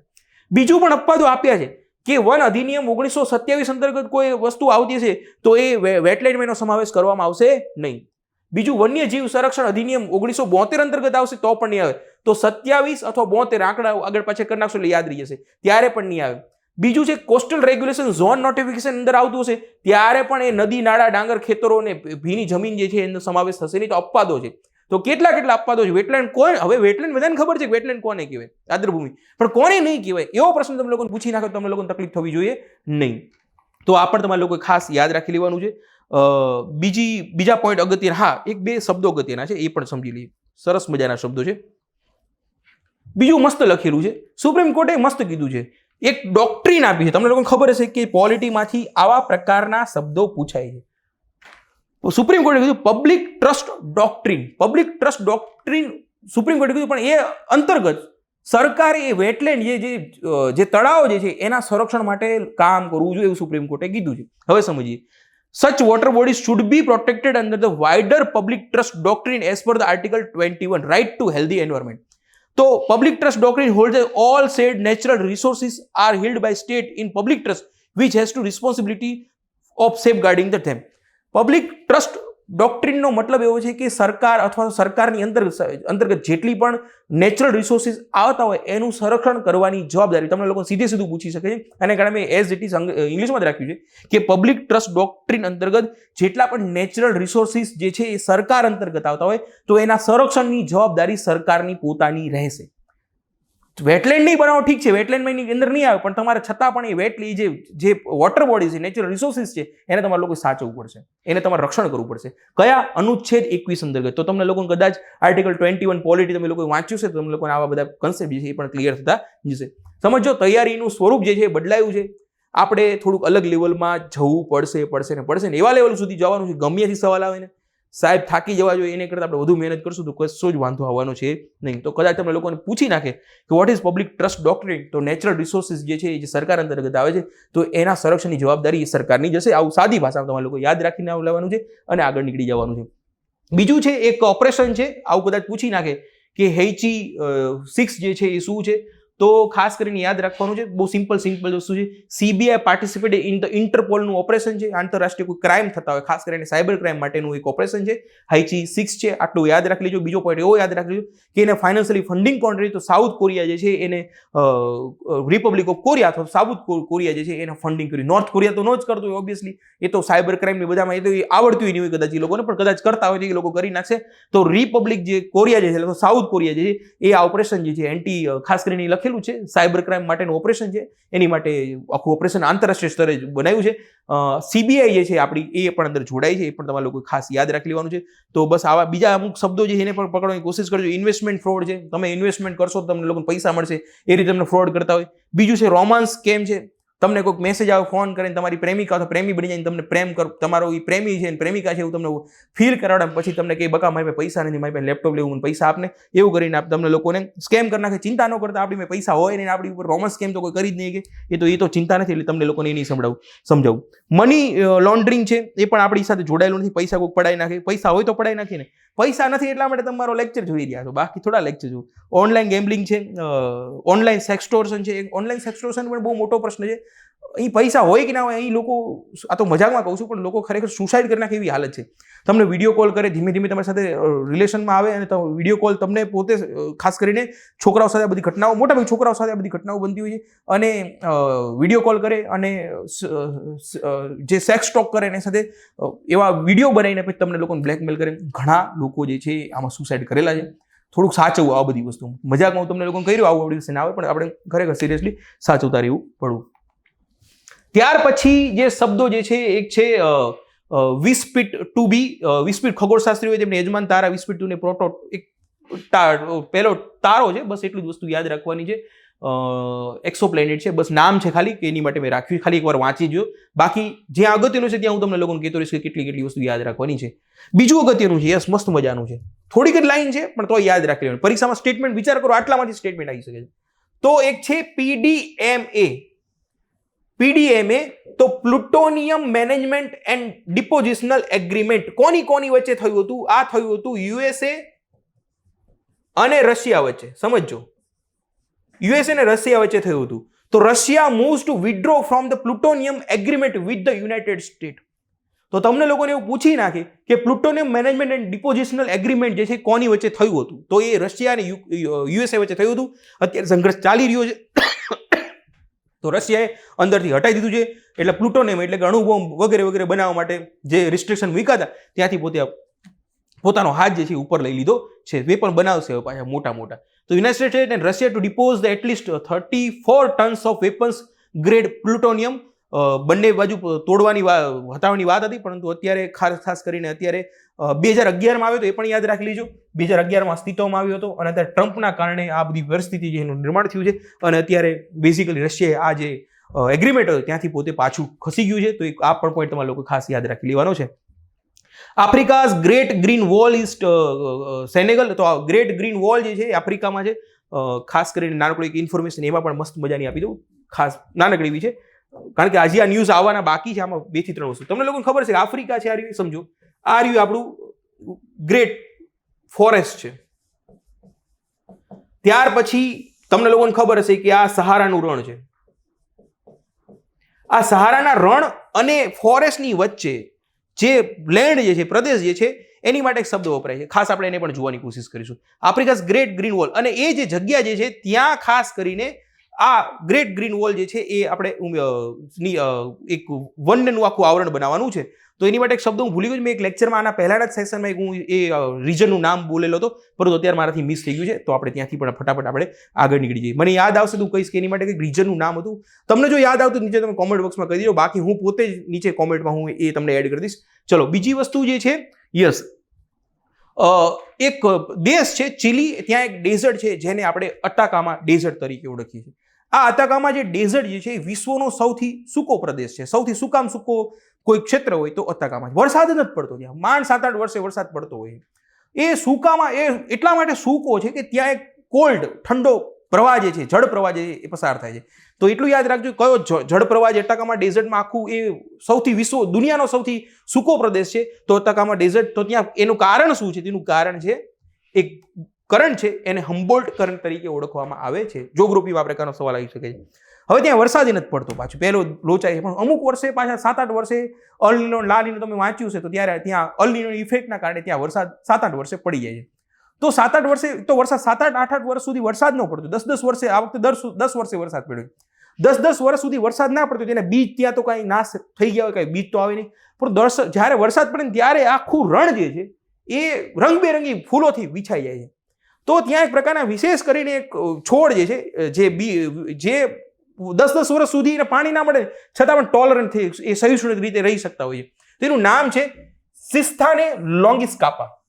સિસ્થાને લોંગિસ્કાપા જે છે, આવું બધા તમે લોકોને પરીક્ષા આ બધું યુપીએસસી વાળા કરતા હોય છે. અને વિશ્વાસ રાખજો, જીપીએસસી જે હસમુખ સાહેબે જે ટ્રેન્ડ 240 થી આખી જે ટર્ન માર્યો છે, ભૂખા કાઢી નાખ્યું. તો આ તૈયારી તમારે કરવી જ પડશે, આનો કોઈ તોડ નથી. મજાની વસ્તુ એ છે કે યુપીએસસી સુધી આપણને વાંધો નહીં આવે એ પ્રકારની અહીં આપણે એફર્ટ નાખી રહ્યા છીએ. તો સિસ્થાને લોંગિસ્કાપા જે છે એ ચીલીનું એક ફ્લાવરની સ્પીસીસ છે, ફૂલની એક પ્રજાતિ છે જે રેઝિલિયન્ટ છે, આવા ખરાબ વાતાવરણમાં પણ ટકી શકે એવી ક્ષમતા છે. તો એ પણ યાદ રાખી લેવાનું છે. બીજું કે આ જે અત્તકામાં ડેઝર્ટના લોકો જે છે, ત્યાં રણમાં જે લોકો લેતા હોય એ આ સિસ્થાને લોંગિસ્કાપા જે છે એને પોતાની સ્થાનિક ભાષામાં શું કહે છે એ પણ ખાસ તમારા લોકો યાદ રાખીશું. પતા દે ગુઆન્કો. તો પતા દે એટલે પતા મુझे બતા દે, પતા એટલે કે ન્યૂઝ આપણે કોઈનું એડ્રેસ હોય ને એવી રીતે યાદ રાખજો, પતા દે મુझे उसका પતા દે. તો પતા દે ગુઆન્કો એ આને કહે છે. આ એનું સાયન્ટિફિક નામ છે સિસ્થાને લોંગિસ્કાપા. થોડુંક નામ અઘરું છે પણ એકવાર 2 વાર આપણે ખાલી નજર એકવાર ફેરવી લેશે તો કદાચ પરીક્ષામાં ભટકાઈ જાય અને તો મજા આવી જાય. યુપીએસસીમાં શું થતું હોય ખબર છે તમને લોકોને કે પરીક્ષા આપી ત્યારે બહુ ટાઈમ પહેલા વાંચેલું હોય તો થોડુંક એકાદો સવાલ એ પ્લસમાં જતા રહીને તો મોટું ક્રાંતિ થઈ જતી હોય છે. અને હવે જીપીએસસીની પરીક્ષા પણ એવી જ થઈ ગઈ, તમને લોકોને ખબર છે કે એક માર્કની હવે લડાઈ ચાલુ થઈ ગઈ છે. તો એ ખાસ તમે લોકો યાદ રાખી શકો છો. બીજા 2 થી 3 ન્યૂઝ છે એને પણ જોઈ લઈએ ફટાફટ. બીજા ન્યૂઝ જે છે એ 11,000 વર્ષ જૂની એક માનવ પ્રતિમા મળી છે. 11 વર્ષ જૂની કઈ જગ્યાએ મળી છે? તર્કીમાં મળી છે. તો બસ આટલું યાદ રાખી લઈશું તો પણ ચાલી જશે કે 11,000 વર્ષ જૂની. તો ત્યારે પણ સભ્યતાઓ હશે એવું આપણને તારણ મળ્યું છે. હજી આમાં R&D એટલે રિસર્ચ એન્ડ ડેવલપમેન્ટ ચાલી રહ્યું છે. આગળ કોઈ આવશે તો આપણે એની પર માહિતી આવે. બીજા હવે નાના ફેક્ટ્સ છે એને પણ જોઈ લઈએ. જાપાનમાં હેલોંગ વાવાઝોડું હોય છે, બસ અહીંથી નીકળી જવાનું, બસ આટલું જોવાનું. કારણ કે આપણે દર અઠવાડિયામાં ન્યૂઝ હોય છે તો બધાને ભાઈ અંદર ગોખવું, કયામાં ગોખવું, કેટલામાં અંદર ઉતરી ખબર હોય છે. ધારો કે નોબેલ પ્રાઇઝ જે છે એ આખા વર્ષના સાયન્સ એન્ડ ટેકનોલોજીની સૌથી અથવા તો આખા સાયન્સ એન્ડ ટેકનોલોજી, મેડિસિન, બધા ક્ષેત્રની 6 ક્ષેત્રની સૌથી મોટી ઘટના હોય છે. તો ત્યાં આપણે જોવું પડે કે કેમ મળ્યું છે. અહીં આ બધા ન્યૂઝ જે છે કે વારંવાર બનતા હોય પણ નામ વાંચીને આગળ નીકળી જવાનું. બહુ મોટી ઇફેક્ટ પાડી હોય તો જોઈ લેવાનું કેટલું આગળ છે. તો બસ હેલોંગ વાવાઝોડું છે, જાપાનમાં આવ્યું છે, બસ ત્યાંથી આગળ નીકળી જશો. બીજા જે ન્યૂઝ જે છે એ વર્લ્ડ પેરા એથ્લેટિક્સ જે છે એનું પૂર્ણ થયા છે. ચાલતા હતા પહેલા વીકમાં પણ ચાલતા હતા પણ અત્યારે મેં પૂરા થયા એટલા માટે લીધા છે. તો અત્યારે બ્રાઝિલ જે છે 44 મેડલ સાથે સૌથી ટોપમાં છે. ભારતનો ક્રમ જે છે 10મો છે. આ પણ ખાસ યાદ રાખજો. કઈ જગ્યાએ નવી દિલ્હી ખાતે આનું આયોજન થયું હતું. ભારતને ટોટલ 6 ગોલ્ડ, 9 સિલ્વર અને 9 બ્રોન્ઝ સાથે ટોટલ 22 મેડલ મળેલા છે. આ પણ પોઈન્ટ તમારે લોકો ખાસ યાદ રાખવાનું. 10મું સ્થાન છે, સૌથી ટોપમાં બ્રાઝિલ આવ્યું છે. નવી દિલ્હી ખાતે એનું આયોજન થયું હતું. ત્યાર પછી સક્ષમ સિસ્ટમ જે છે એ આપણી આર્મીની સિસ્ટમ છે. બસ આટલું પોઈન્ટ યાદ રાખ્યું. એન્ટી ડ્રોન સિસ્ટમ છે એટલું યાદ રાખી લેજો. નાનકડા ન્યૂઝ છે, ખાલી મેં મૂકી દઈએ. આખું નામ શું છે તો situational awareness of kinetic soft and hard kill asset management સક્ષમ સિસ્ટમ જે છે એ આર્મીમાં એન્ટી ડ્રોન સિસ્ટમ છે. આપને ખબર છે કે અત્યારે હવે એટલા માટે ન્યૂઝમાં છે કે હવે આપણે ડ્રોનના હુમલા થાય તેની માટે શું કરીએ તો સક્ષમ બનવું પડશે. તો એની માટેની આ સિસ્ટમ છે. તો બસ આ વીકના કરંટ અફેર્સ આપણે જે સેકન્ડ વીકના કરંટ ઓક્ટોબર મહિનાના એ આપણે પૂરા કરીએ અને હવે આપણે થર્ડ વીકના કરંટ અફેર્સ તરફ પણ આગળ વધીએ છીએ. તો આજનો સેશન વિદ્યાર્થી મિત્રો અહીં પૂરો કરીએ અને મળીએ આપણે હવે 3 ઓક્ટોબરના થર્ડ વીકમાં. ધન્યવાદ.